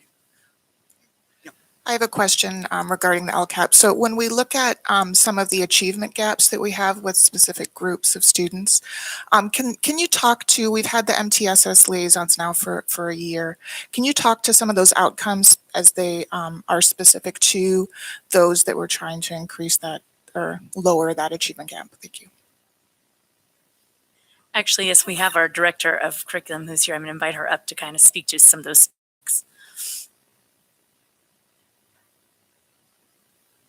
And while Debbie's coming up, I think it's important for our board to recall, because you know this, but our community to know that in the state of California, we are expected to analyze and review what's called our data related to disproportionality. And what it simply means is that when we look at our data, it has to be very important that we don't have a larger number of certain demographics in some of those challenging spaces. And when we do, we're expected to do something about it. And to that end, I'll flip this over to Debbie. And I hope it's okay. I brought Director of Instructional Services up here with me, Chris George, who works very closely with the MTSS liaison. So good evening. The MTSS liaisons, overall, we've gotten extremely positive feedback on them. We have not yet received any of our standardized testing results, such as CASP, but they should be coming in soon, along with our California Healthy Kids. But we feel that they've really been integrated into the fabric of our school sites in so many ways. And it's really been a wonderful opportunity for us to really support them in understanding the system in terms of our strategic directions and where we want to go as a school district. And really combining that with the knowledge that they're gaining by being affiliated with very specific sites. And so that kind of that interplay between the system and the site autonomy has been extremely helpful. They've also been able to do some things that, Chris and I have worked together for over 10 years that the district really hasn't been able to do. And so one example is our district-wide essential standards that Chris and Sarah Acosta Landry, one of our coordinators, has worked on we've worked on it as a district for years, and we've really finally been able to attain some traction. And having district-wide standards is really key to implementing so many of the other things that we do, such as really effective collaboration in our PLCs, vertical articulation, horizontal articulation. You have to really understand what we're trying to do in a biology class, for example, if we're going to be able to, collaborate with the middle schools, collaborate with the AP biology teachers, have biology teachers collaborate across the system, et cetera. But I'll turn over to Chris. Yes, and I'll be quick. You had just asked about some concrete outcomes. District-wide essential standards is the biggest one. It's a concept we've talked about in this district since Mike Mattos came, and I think that was in 2013. And until this year, we just didn't have the resources or the people to actually make it happen. And this year, I believe we've made that happen. Other concrete outcomes is the implementation of those fast bridge screeners. They are the ones out there screening kids for intervention needs, helping pull lists of kids for interventions to make sure that we're systemizing our interventions. So it's not a random assortment of trying to grab one kid, that it's actually completely done data-oriented results, making sure that we're getting the right kids in the right rooms to get the help they need. Those are two of the hugest outcomes that before the MTSS liaisons, things we always knew needed to be done. We just didn't have the person with the right skill set to do it. They've been, not really a concrete outcome, but they have also been able to, one thing that we've really worked on is training staffs to collaborate better. Just in the sense that that's one of the biggest skills we know people need. And we place this expectation on people, just go collaborate with this time without saying, well, how do you do that effectively? And that was really one of our biggest goals as MTSS liaisons. But And I'll just close by saying where we're going next. We've always had CASP data we've always had Healthy Kids survey data. We now have the FastBridge data and the well-being screener data. But we also want to create ways to gather more just in time. In other words, how teachers are supporting kids to learn, and that's the next stage. So next year, you're going to see a dashboard. You're going to see clear actions in that dashboard. You're going to see the different measurements we're going to use. And then when we bring reports to you, you're going to see concrete results that flow from that. So right now, all we have is the disproportionate data that comes when we get CASP results, but we want to not just stop there. We want to take it deeper, but we'll be able to give you more specific information in the fall. Great, thank you. I have another question. I have another question specifically about, specifically about kind of the logistics this year, because I know things were a little different, right? In years past, the state had a dashboard that kind of showed the individual districts and school sites, and then the demographics around that and all that data. My understanding is these last 2 years, the LCAP stakeholder committee did not have that dashboard to review. Could you explain kind of what the process was, I guess specifically this year, and then how, and then if next year we can expect that our stakeholder committee will be able to have that data to really be able to dig deep into the achievement gaps? Thanks, Trustee Brett. Yes, there's in the LCAP that we presented that is viewable on our website. There's baseline data with the metrics. And so, right. So we will be comparing our new data with the 2-year-old data. And so the dashboard data will have the college and career. It'll have all the breakdowns that it normally has. And then we'll also use our informal or internal data as well. That will be for next year. Yes. So this year, they really just were looking at the Correct. data 2 years ago and then basic information that we've been able to collect. And graduation rates. So we did not have the breakdown. So it's what we did with FastBridge, with other local data and graduation data. So we didn't have that. So we'll be comparing that to our baseline from 2 years ago. Thank you. Thank you. I do have one speaker card on this item from Ben Horn. Ben, if you wouldn't mind, please come up to the podium because we are on video as well. We need to pick this up. Yeah, forgive my ignorance on understanding these things. I heard some cool terms, vertical articulation, district-wide essential standards. And again, I'm sorry, but can you tell me what an MSST is? And then I think Laura was asking for like specific actual numerical stats on, I didn't hear any numbers. If you have any numbers, that'd be great. So I can do the numbers while Debbie comes up or whoever comes up to speak about the definitions. So every year we get CASP data. That is the standardized test data. We don't have that yet because we had no CASP data for. Okay. Okay, so why don't you do definitions and then I can speak to the data. So, yeah, sometimes I use education ease, so forgive me. So we have our MTSS liaison. So what does that stand for?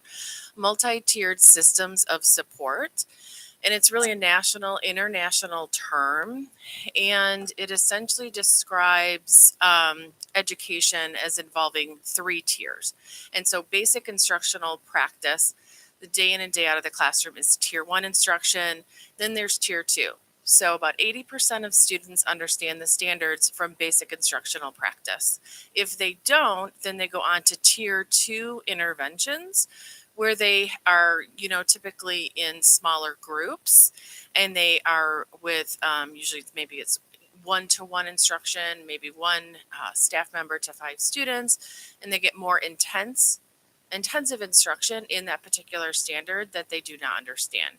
And then there's tier 3, which is usually maybe like 5% of the population of students that still don't get it after tier 2, and they get even more intensive interventions. And so Dr. Malloy is exactly right in terms of our CASP and Healthy Kids data that we typically look at each year, but we haven't had in a couple of years.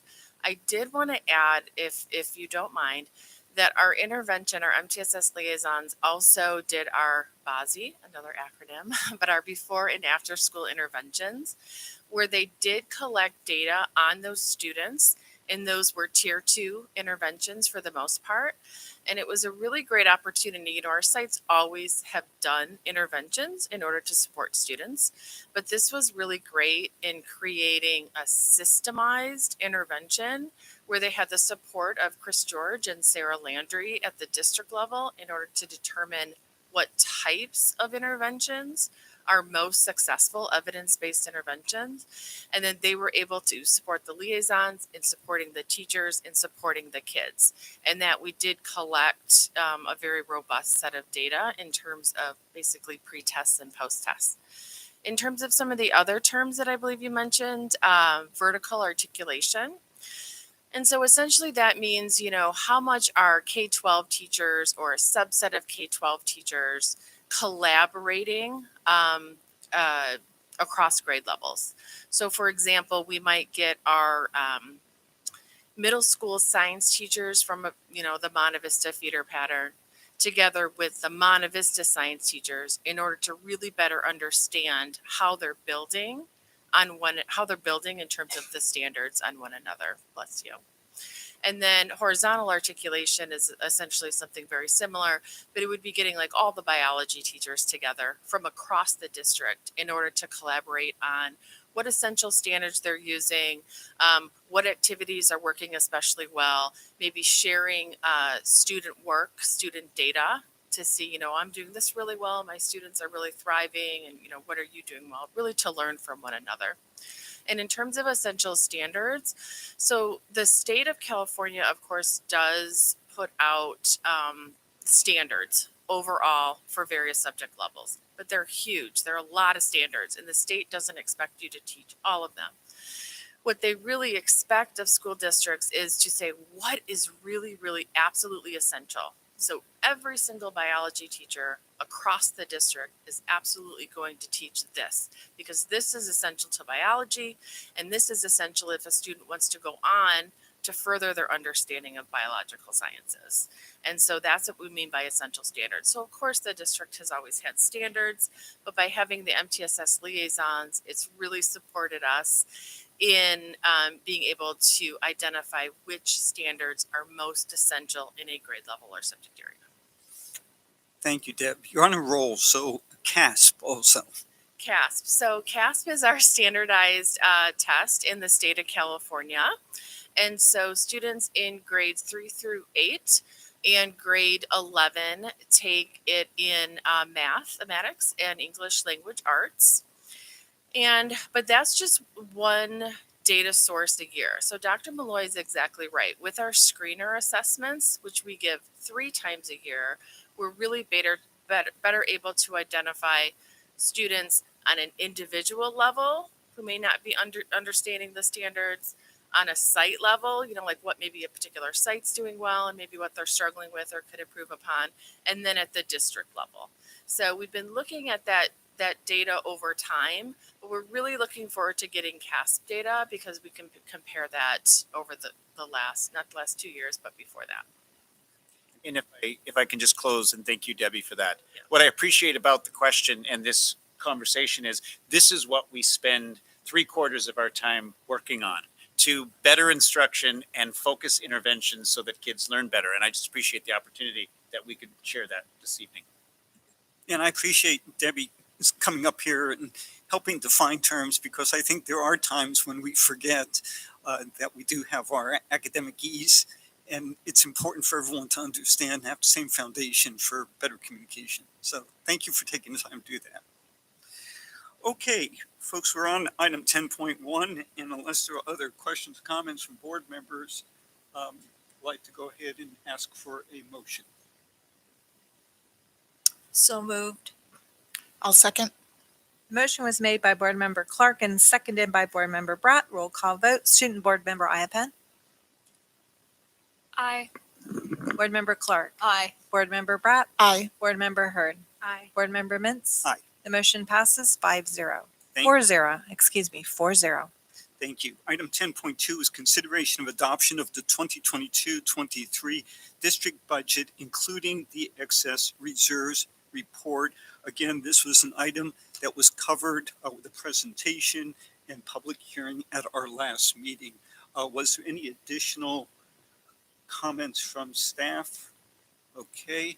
Board members, any additional comments or questions? Okay, I have one speaker card. Oh, I'm sorry, go ahead. I can ask it after. Okay, I have one speaker card on this item from Lisa Worth.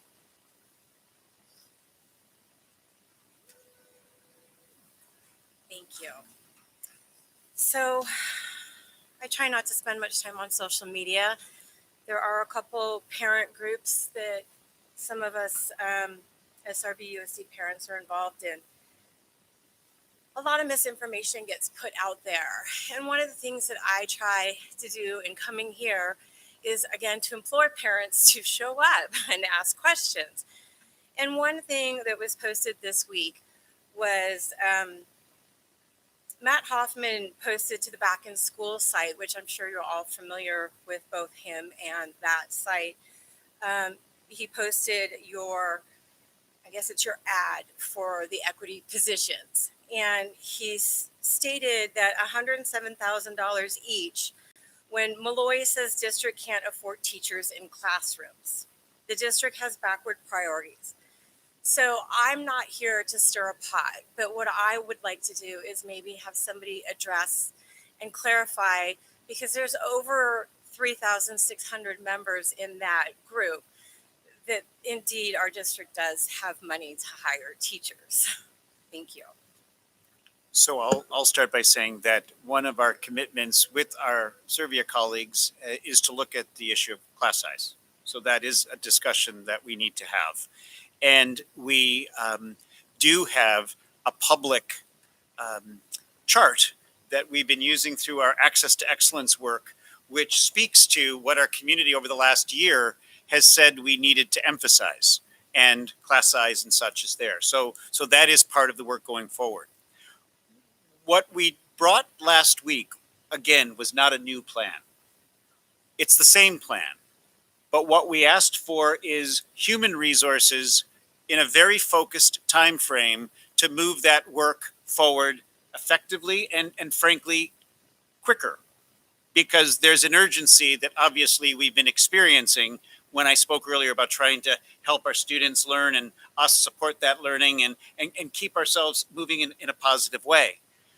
But there's no statement that that resource needs to continue forever. In fact, we have presently 26 MTSS, we've all defined it, liaisons, and 15 equity liaisons. That's 41 staff members to assist with this professional learning in a focused fashion. We've committed to some clear outcomes. We will measure those outcomes, and our goal is that we wouldn't necessarily need that level of support 2 years later because we expect to improve. If we're not improving with that support, then either that's not the right support or we've got to figure out different conditions to support it.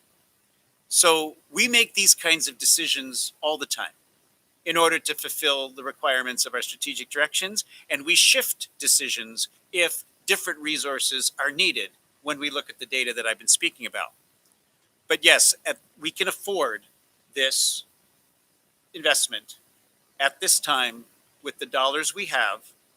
And if the dollars we hear about from the governor's budget don't get the opportunity to continue that, or this board, as we do our work, wants us to focus in a different place, we can make that shift. But I hope I've been clear that yes, we can afford this while still affording teachers in classrooms, while still affording the elementary counselors and et cetera, that are all still part of one-time money, which may make next year's discussion a little bit more challenging if the resources don't come, as we've been hearing from the governor that they will be coming. So I hope that answers the question. Next speaker is Veroz. Elena de Barrio Verose here. I just want to address the fact that first of all, I don't appreciate a parent here disclosing or publicly sharing a parent's name from social media when the parent is not here to defend himself. I wish the board to please stop that kind of practice. That's where we can wisely stop the spread of rumors and who says what, because that goes on the record. Whoever is listening now has the name Mike Hoffman. You don't even know if he indeed did say that. If he indeed say that, I agree with him, because I was listening to Mr. Hillman attentively last week. Last week. He did say currently we don't have the money for these, $2 million to hire the 15 equity counselors. He did say that. He said that it was pending for the governor's budget. So I'm not sure why this parent would now define it as misinformation, now dragging in a parent's name. This is how our district fight each other. This is not wise practice. It needs to stop. I also want to call out this parent here. I don't know his name, but he called out a parent's name that sounded like Can Bang you please stick Han. to the topic of budget? It is, because the previous parent, you allowed to talk about Mike Hoffman. What does We're Mike talking Hoffman about have the to do with the budget right budget? now. Same thing. I'm talking about, please stop the practice of a parent pointing out or, publicly putting another parent's name on record. It is not wise. Unless you want to promote dissension and division, then go ahead. But I heard Bang Han or Bang Khan. It's not wise for a parent to say another parent's name, period. Thank you. One other card we have, I believe the name is Larry Jones. Yeah.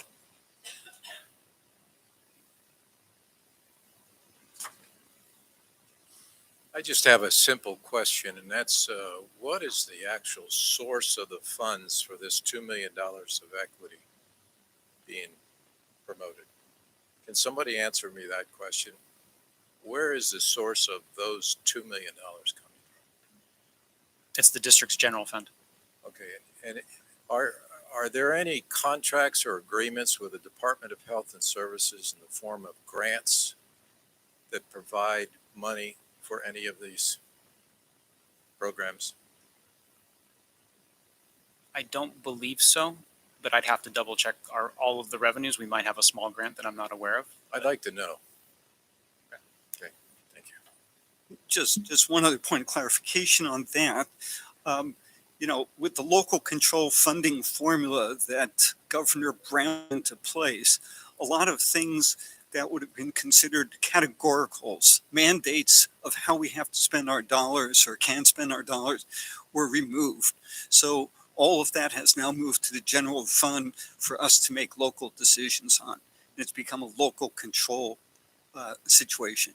Unfortunately, we're also moving more and more back to categoricals and mandates from the current administration to find out more. I'm always Thank you for your concerned. comments. I'm always concerned about agendas and what the source of those agendas are, Right.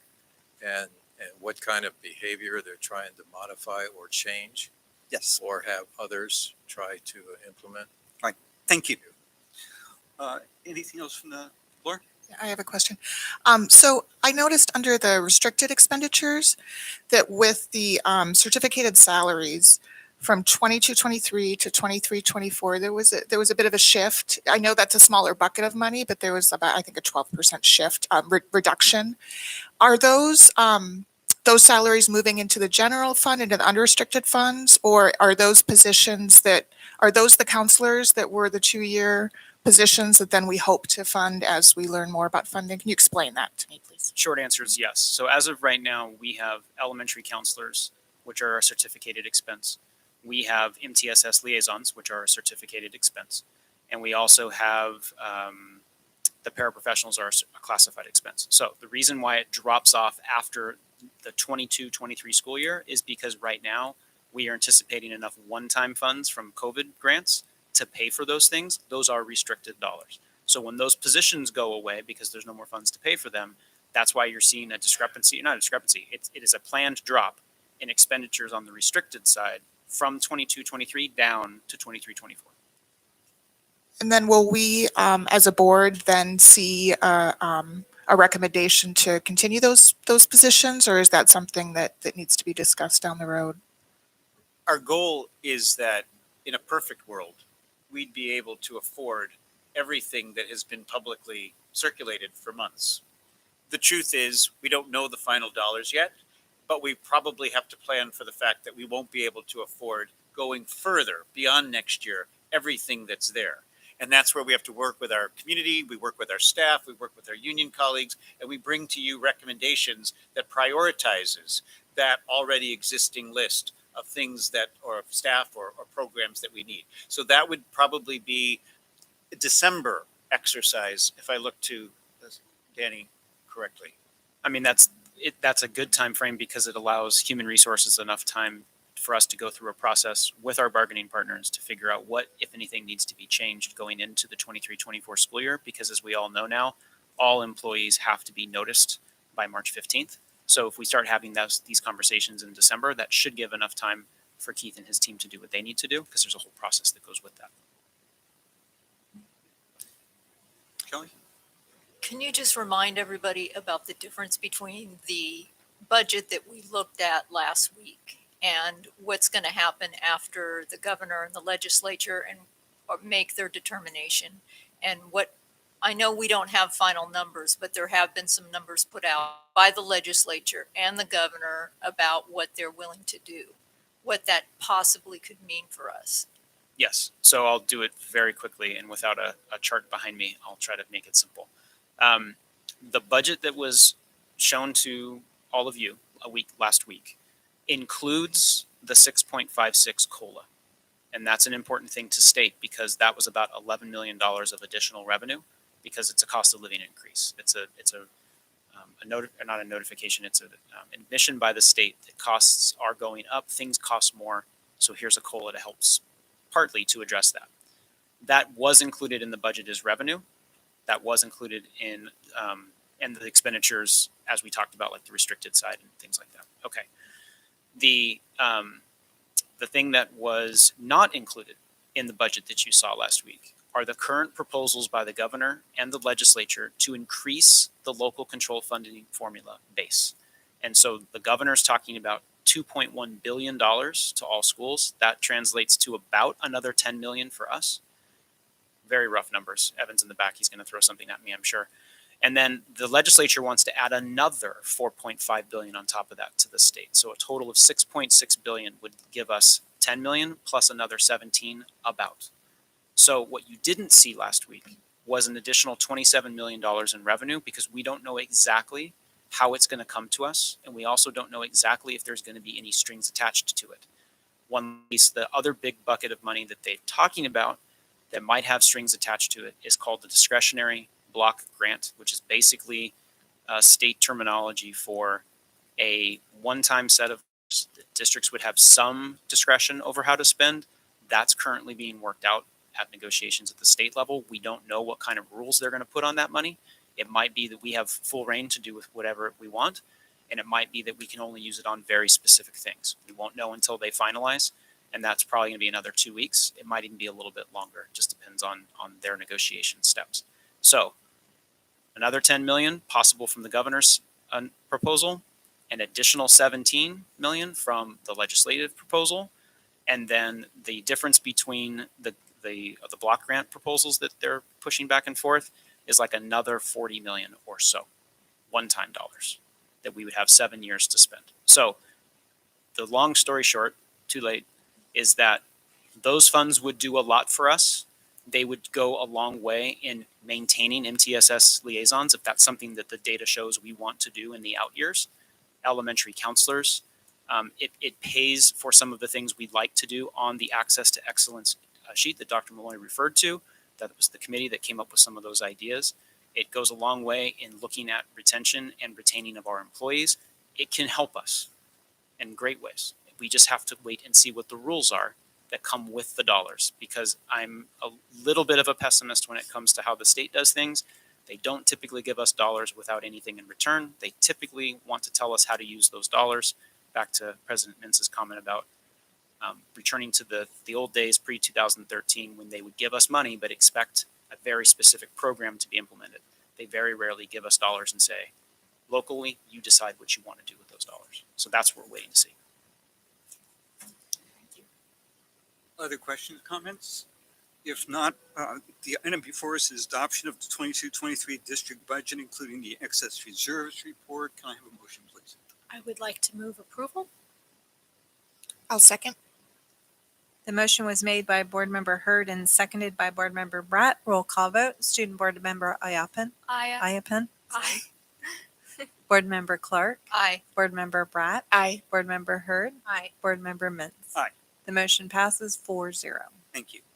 Item 10.3 is consideration of adoption of the SRVUSD Special Education Local Plan Area Annual Service Plan and Annual Budget Plan for 2022-23. Once again, this is something that was covered through public hearing at our last meeting. Board members, any questions or comments for staff? Staff, anything else we want to add on this one? None at this time. I have a question. It's just more of a, I'm sorry. It's just more of a kind of a definition kind of question. So when it says other projected revenue, and that was about 46% of the revenue, and I'm just curious what that is, where that comes from.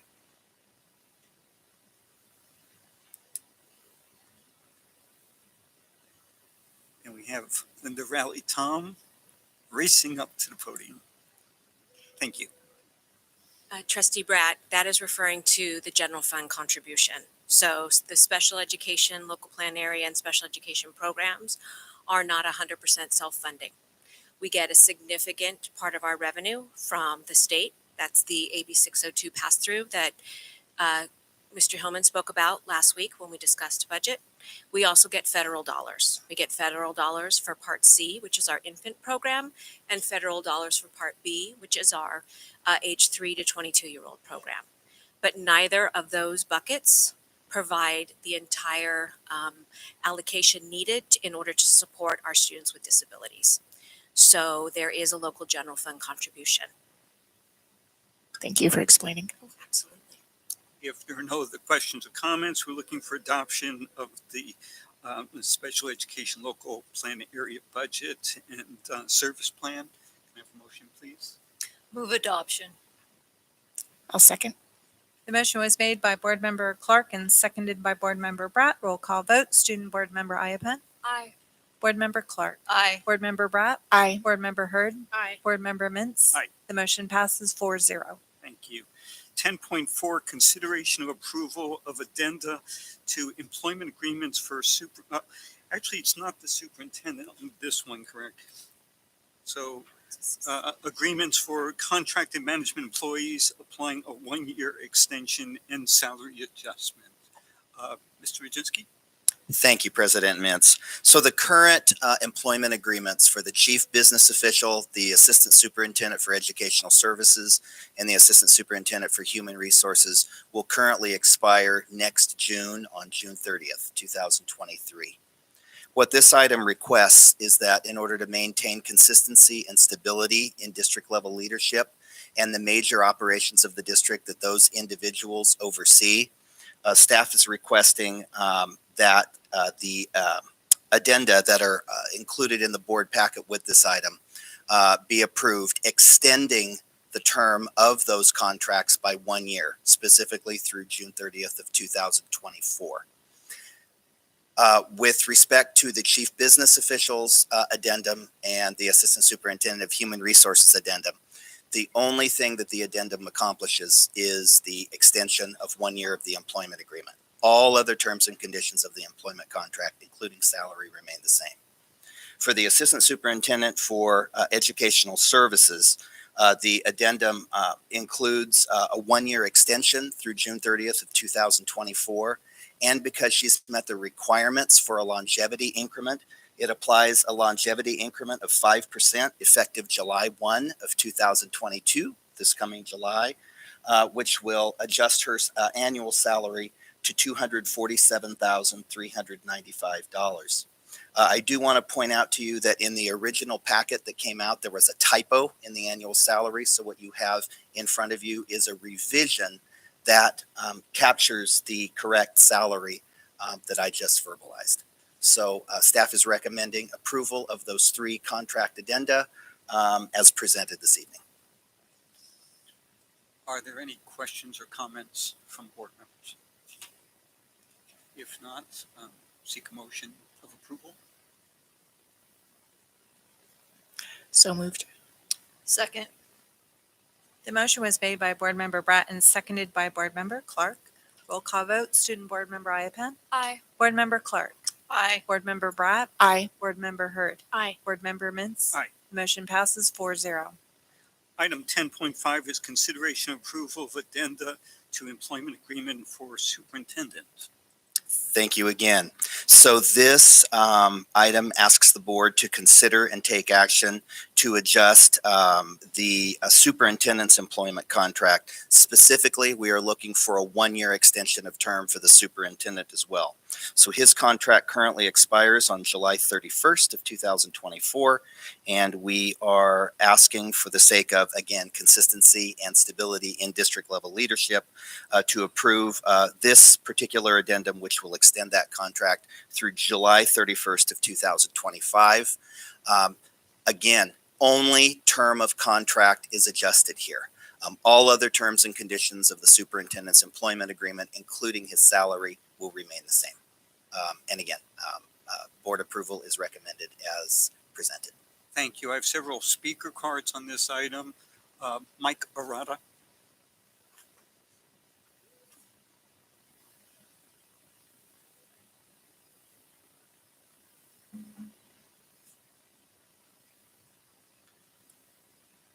In extending Mr. Malloy's contract, you unfortunately are going to ignore the harm that he and those he oversees have caused the district's kids. The double-barreled equity program is one of his and his staff's worst intrusions. Just a few examples.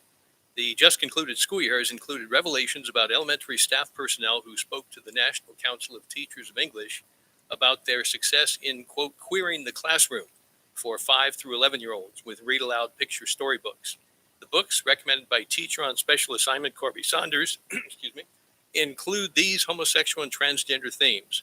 Books about gender, LGBTQ main characters, trans representation, challenging gender stereotypes, etc., again, for 5 through 11-year-olds. So far as I know, parents cannot opt their young children out from these storybook readings. One wonders if drag queen story time is next, a perverse phenomenon already being funded by New York's own school-based gender benders.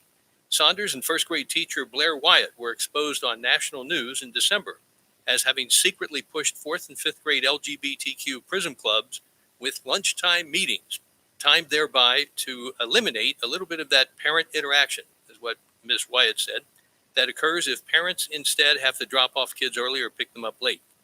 Parent permission slips for these meetings, required at first, were dropped, then finally reinstated under pressure, but only in opt-out form, which is the wrong default, even though Mr. Malloy says parents are partners here. The school year concluded with Superintendent Malloy topping off SRVUSD's overtly racist anti-racism books and equity programs by falsely blaming the Cal High cheer stunt team for the infamous mannequin head scandal. Malloy called it the Cal High Racist Incident 5.23.22. But the incident was evidently fabricated by a disgruntled mother whose daughter didn't make the team. Mr. Malloy's apology at the last meeting was one of those, if you feel yourself harmed, then he's sorry types of apologies, a conditional one, though he himself caused much or most of the harm with his misleading representation of the original social media post, its origin, its targets, and its ultimate effect. Nevertheless, and naturally, SRVUSD's left-wing, routinely 5-zip school board, for tonight, are circling the wagons around Mr. Malloy and extending his contract for at least $340,000 in salary and perhaps $75,000 or more in annual benefits. Once again, shame on you. Next speaker is Lisa Disbrow.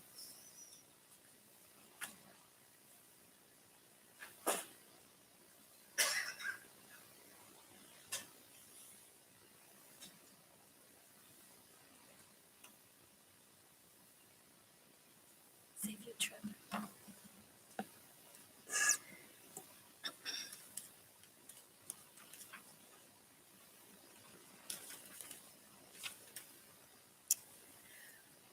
Good evening. Sadly, I want to say I disapprove of extending Superintendent John Malloy's contract. I think clearly an 18-page legal document from the office of Harmeet Dillon should cause you significant pause. That will move forward and is of serious consequence. I assume you've all read her letter with all of the violations. Very serious.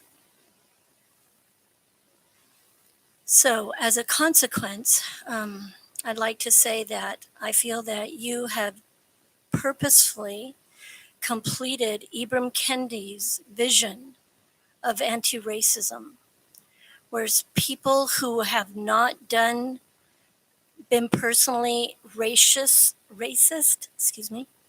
are now paying for past racism that others experienced. It could be that Superintendent Malloy, you were triggered because you have such compassion and commitment to the equity topic that when a disgruntled mother and her daughter complained about the outcome of the decisions, you did not foster a meeting between those two people and the team involved and give them the space and the privacy to work that out without enormous public reaction. Furthermore, as a teacher, I am shocked, disheartened, very concerned that other teachers allowed students and the classroom to be used in somewhat of a mob setting where the cheer students felt targeted. And also, I feel great compassion for staff who are manipulated, pressured, coerced into saying things that they don't genuinely believe that support your vision. And I think the Cal High principal and her taking back her statement, that's a horrible thing. And I think that this whole mess falls right at the root of what you're promoting in your equity vision that isn't based on investigation and facts, which is the American way. Justice is blind. We base decisions on facts. Next speaker, Ms. Feroz.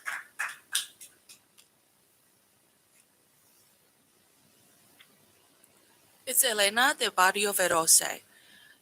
So, Dr. Malloy, as a former teacher, my classroom used to be audited by my principal every single year. I'm not sure if you were actually audited by these individuals. Tonight, we just heard Mr. Roginski recommending you, but I think you should hear from a parent like me. When you first came on the first year, I was very impressed with you because you helped us survive 2020 and the good first part of 2021 when we were closed. And when you helped us open up, I was very, very grateful to you. Then gradually after we opened up, you sort of like were kidnapped by these group of individuals who are on social media and who are highly political, which is fine because God created every kind of animals. God also have all kinds of human beings living together.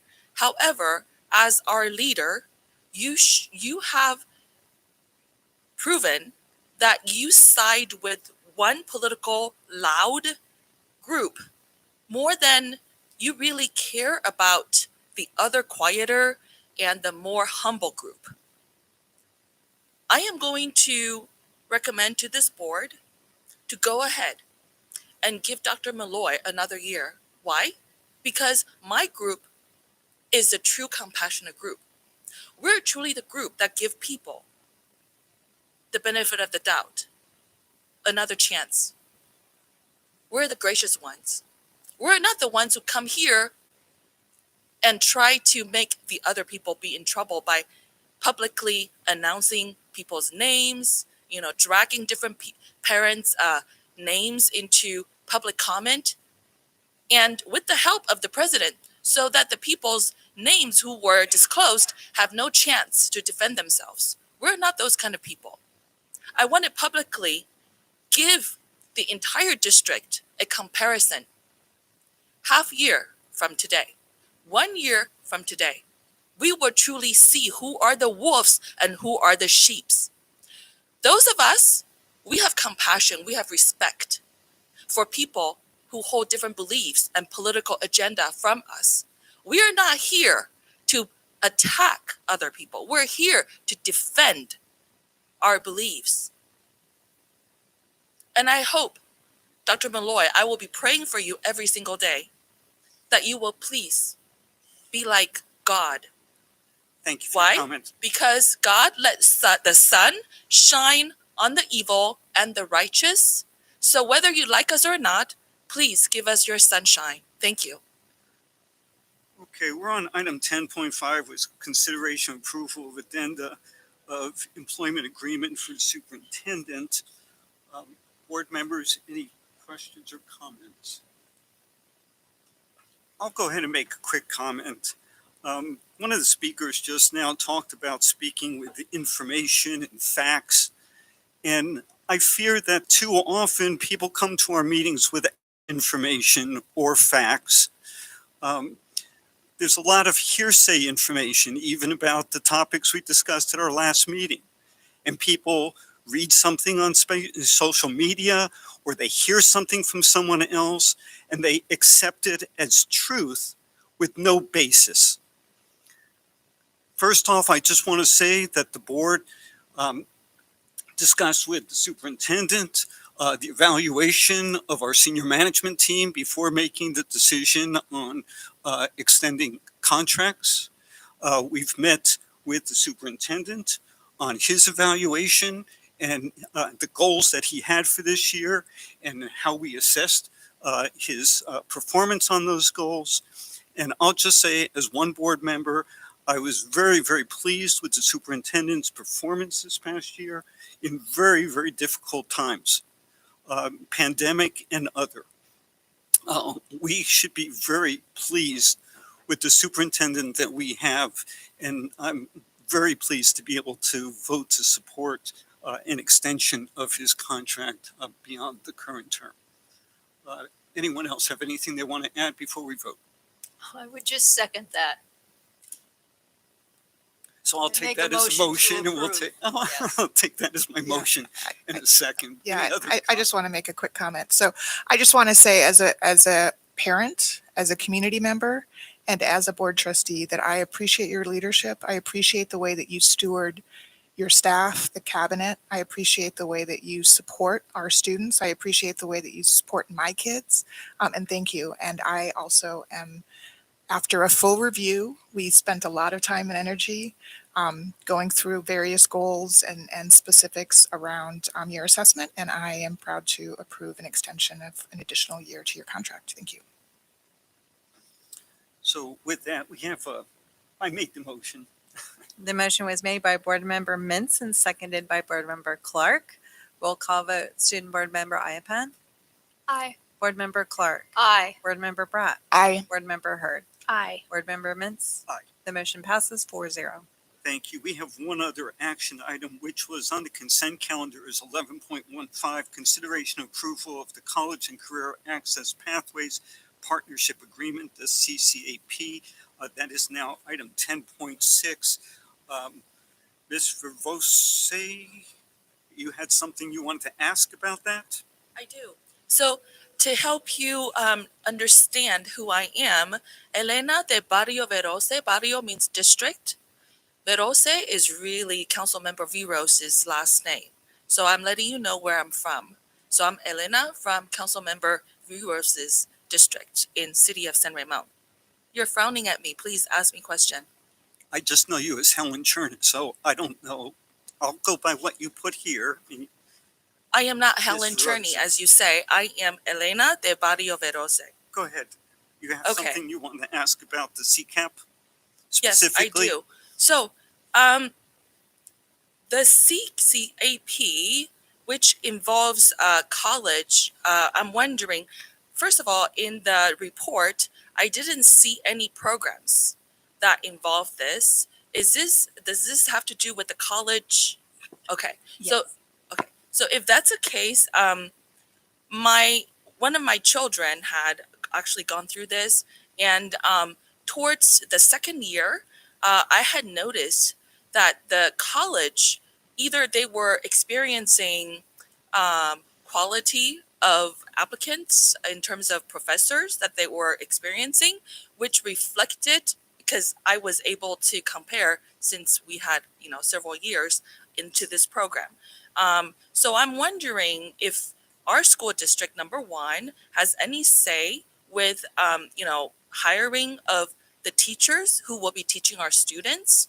If not, I highly recommend that our students be allowed to rate their professors, and then those answers then come back to the educational services, so then you can evaluate on the worthiness of the program. As a parent who have seen this program in action for several years, I was highly impressed with this program. The first few years, this is sort of before the pandemic, and then with that, it sort of went downhill. So I don't know if your department had a chance to evaluate the program. I think it's important. Then the board can, base on the input and the students' input, to decide whether they should approve or not. Otherwise, based on the report that I saw, it was just a bunch of things that I'm not sure if they are really truly approving a program that is going to benefit our kids as much as before. Thank you. Thank you. Do you want to say something? Sure, absolutely. This is in reference to the College Connect program, and we do work very closely, Chris George and Debbie Pettish, with our partners at DVC to look at our programs each year, to evaluate how they are working for our students, and to look at the courses we're offering, along with the teachers that are going to be teaching those courses. Right, and what we have before us is the agreement between Diablo Valley College and school district in providing the program. And it lays out the rules on who does what in that agreement. And if I recall, it's up to DVC to make the teacher assignments, right? Yes, and there's specific portions of the agreement that do specify how the instructors are hired. But yes, but we do work closely with them around providing feedback. Yeah, sure. Each year. Okay. So this item is seeking approval of the CCAP partnership agreement. If there are no further comments or questions, can I have a motion, please? So moved. Second. The motion was made by Board Member Bratt and seconded by Board Member Hurd. Roll call vote. Student Board Member Iapen. Aye. Board Member Clark. Aye. Board Member Bratt. Aye. Board Member Hurd. Aye. Board Member Mintz. Aye. Motion passes 5-0. Thank you. Item 12.0 is administrative matters, board member reports. We didn't have a chance to talk about reports last time, but whatever everyone wants to throw them. Well, some of it feels like a long time ago. It does. But I'll just say that I attended several meetings about the governor's proposed budget and what it might mean to us. But I think the highlight of my year and the best part of my job is giving out diplomas to all of our graduating students. So I had the pleasure and the privilege as a board member to give out, Keith and I both were at Doherty Valley High School, to give out diplomas to our largest graduating class, I think in the history of this district, 824 students. So I gave out 412 diplomas and 412 congratulations, as did Keith. And it was a great honor, and it was amazing to see all these incredible students so excited about their graduation. I also attended the promotion for Charlotte Wood Middle School, which is also a really great event. So with that, that kind of put the cap on the year for me. Thank you. Before we continue, I have a speaker card on this item. I'm not sure how I have one before we've even spoken, but Ms. Veros, do you have something you want to say about the board member reports? Go ahead.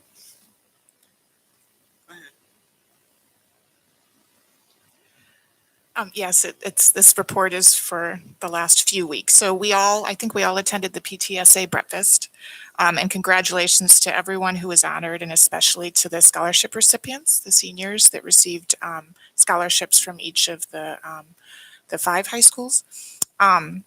We had an ethnic studies symposium that, again, we all were able to attend and listen to insights and perspectives from some of our more marginalized students, and it was something that was very important for us to hear. We had our last CAC, which is the SELPA committee meeting, and I just wanted to say that I appreciate that whole committee, and I think that they had a really successful year, especially with the vocational fair. We had a staff and parent equity meeting that really allowed many voices, a variety of voices, to speak about some of the issues that have come up, and that was important and valuable. And I had the pleasure of attending the City of San Ramon's Pride celebration, where they raised the flag and spoke along with many other community leaders, including Assemblywoman Rebecca Bauer-Cahan, our Mayor Dave Hunson, some council folks from the town of Danville, and various other leaders and students, and the Danville Poet Laureate. It was a lovely event, and it was wonderful to celebrate with everyone who was there. And then I attended the Cal High Art Show. It's always lovely to see the talent in our community, and I enjoy those events so much. And huge congratulations! I was able to pass out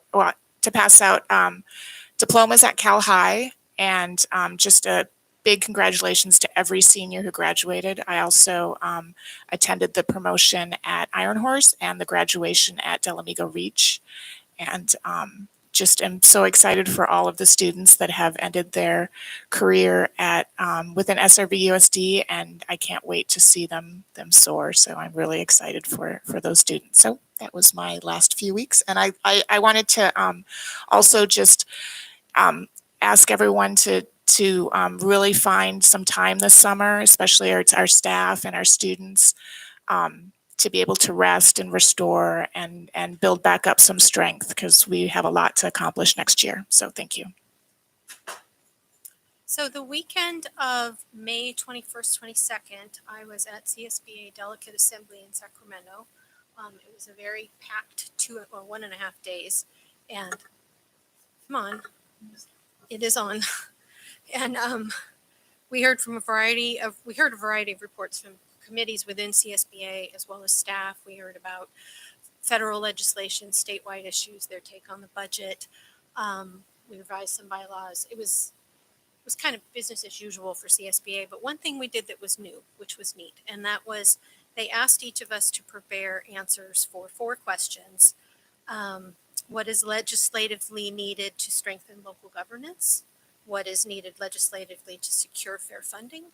What is needed legislatively to improve conditions of children?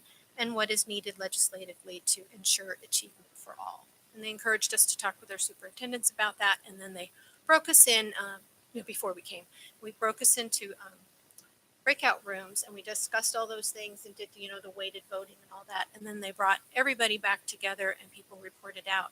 And then the thing that surprised me was the CSBA staff actually took all of that input and created like 26 key points. And then they had us using clickers rate how important they thought those items were. And it was really amazing to see in this huge room full of people from board members from across the state where they stood on those things.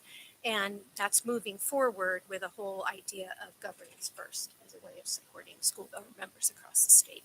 And in those questions, they always had it separated by school districts with 2,000 students or less, or larger than 2,000. And 2,000 doesn't sound like a very big school district, right?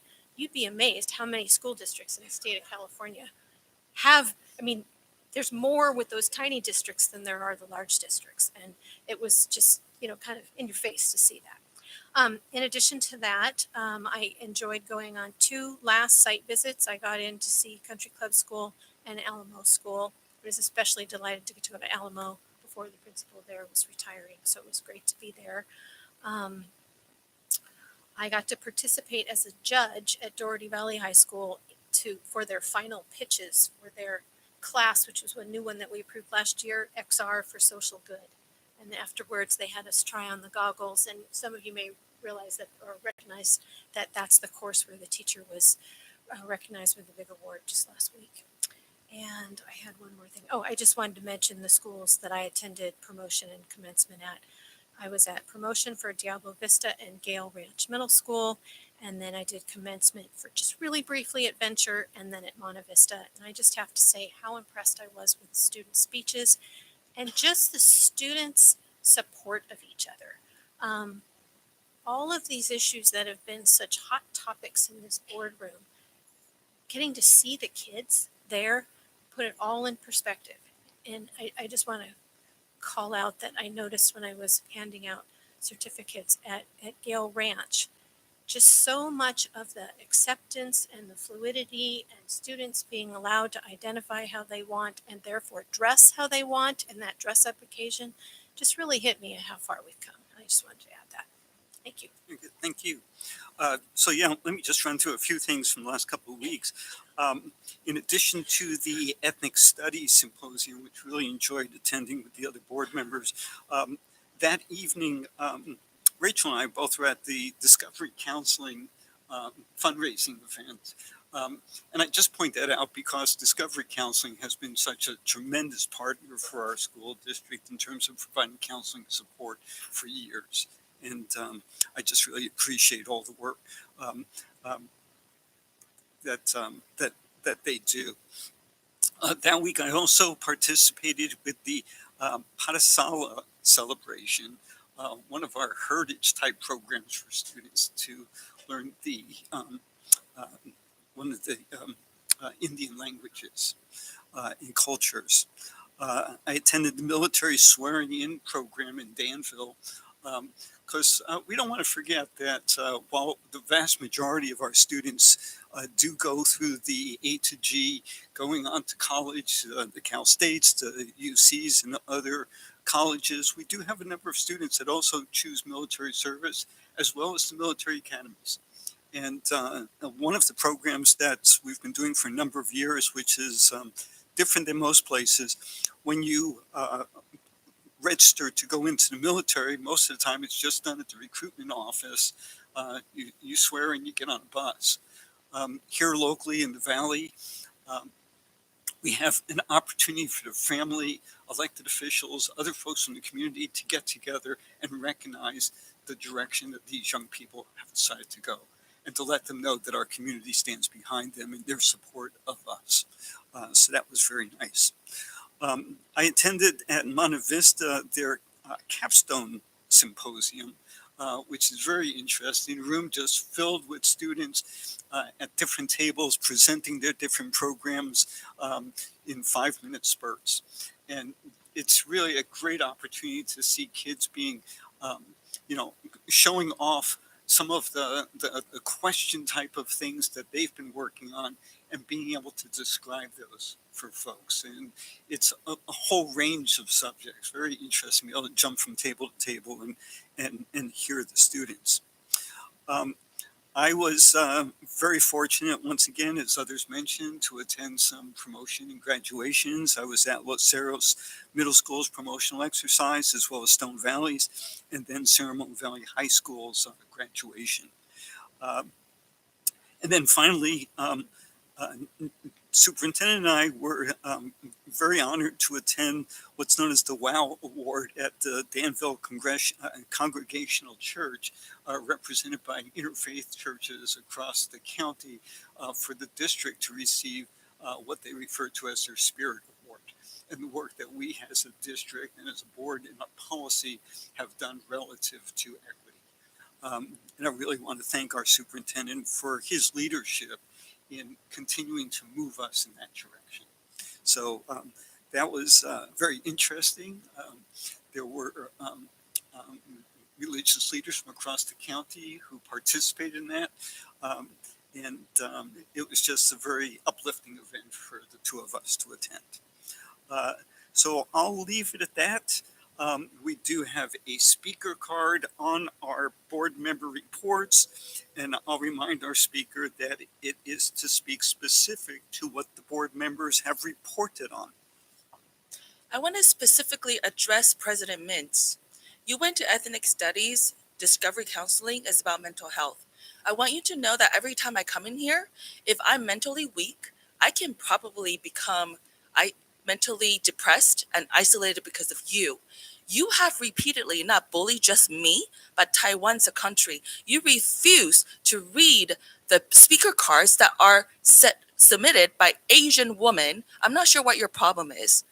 You really are a hypocrite. All these things you go, I want people to know that you are attending for your own pleasure. You're not there to service us. If you truly care about equity, if you truly care about honor, military service, if you truly care about mental wellness of people, you would not bully me like that. Now I can understand why Dr. Malloy behaves the way he behaves. So different from when he first came to us. Maybe he is influenced by you. Stop it. I don't want the children of Helen Cherney to be victimized because of you. I don't want Helen He, Helen Lai, Helen whatever. Everybody is trying to, I don't know, get someone in trouble, including these parents.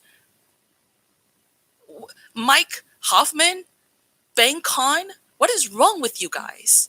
What is wrong with you guys? Stop calling people names when you have no reason to, or you don't even know, because there is already a card that tells you how to address me. Just read it according to how I wrote it for you. Can you at least do that? Hypocrite. Helen, I'll just say, the last meeting, you called me, you called me a communist. Meeting's adjourned. Thank you for attending. I still have time. Bring on the clock. I still have time.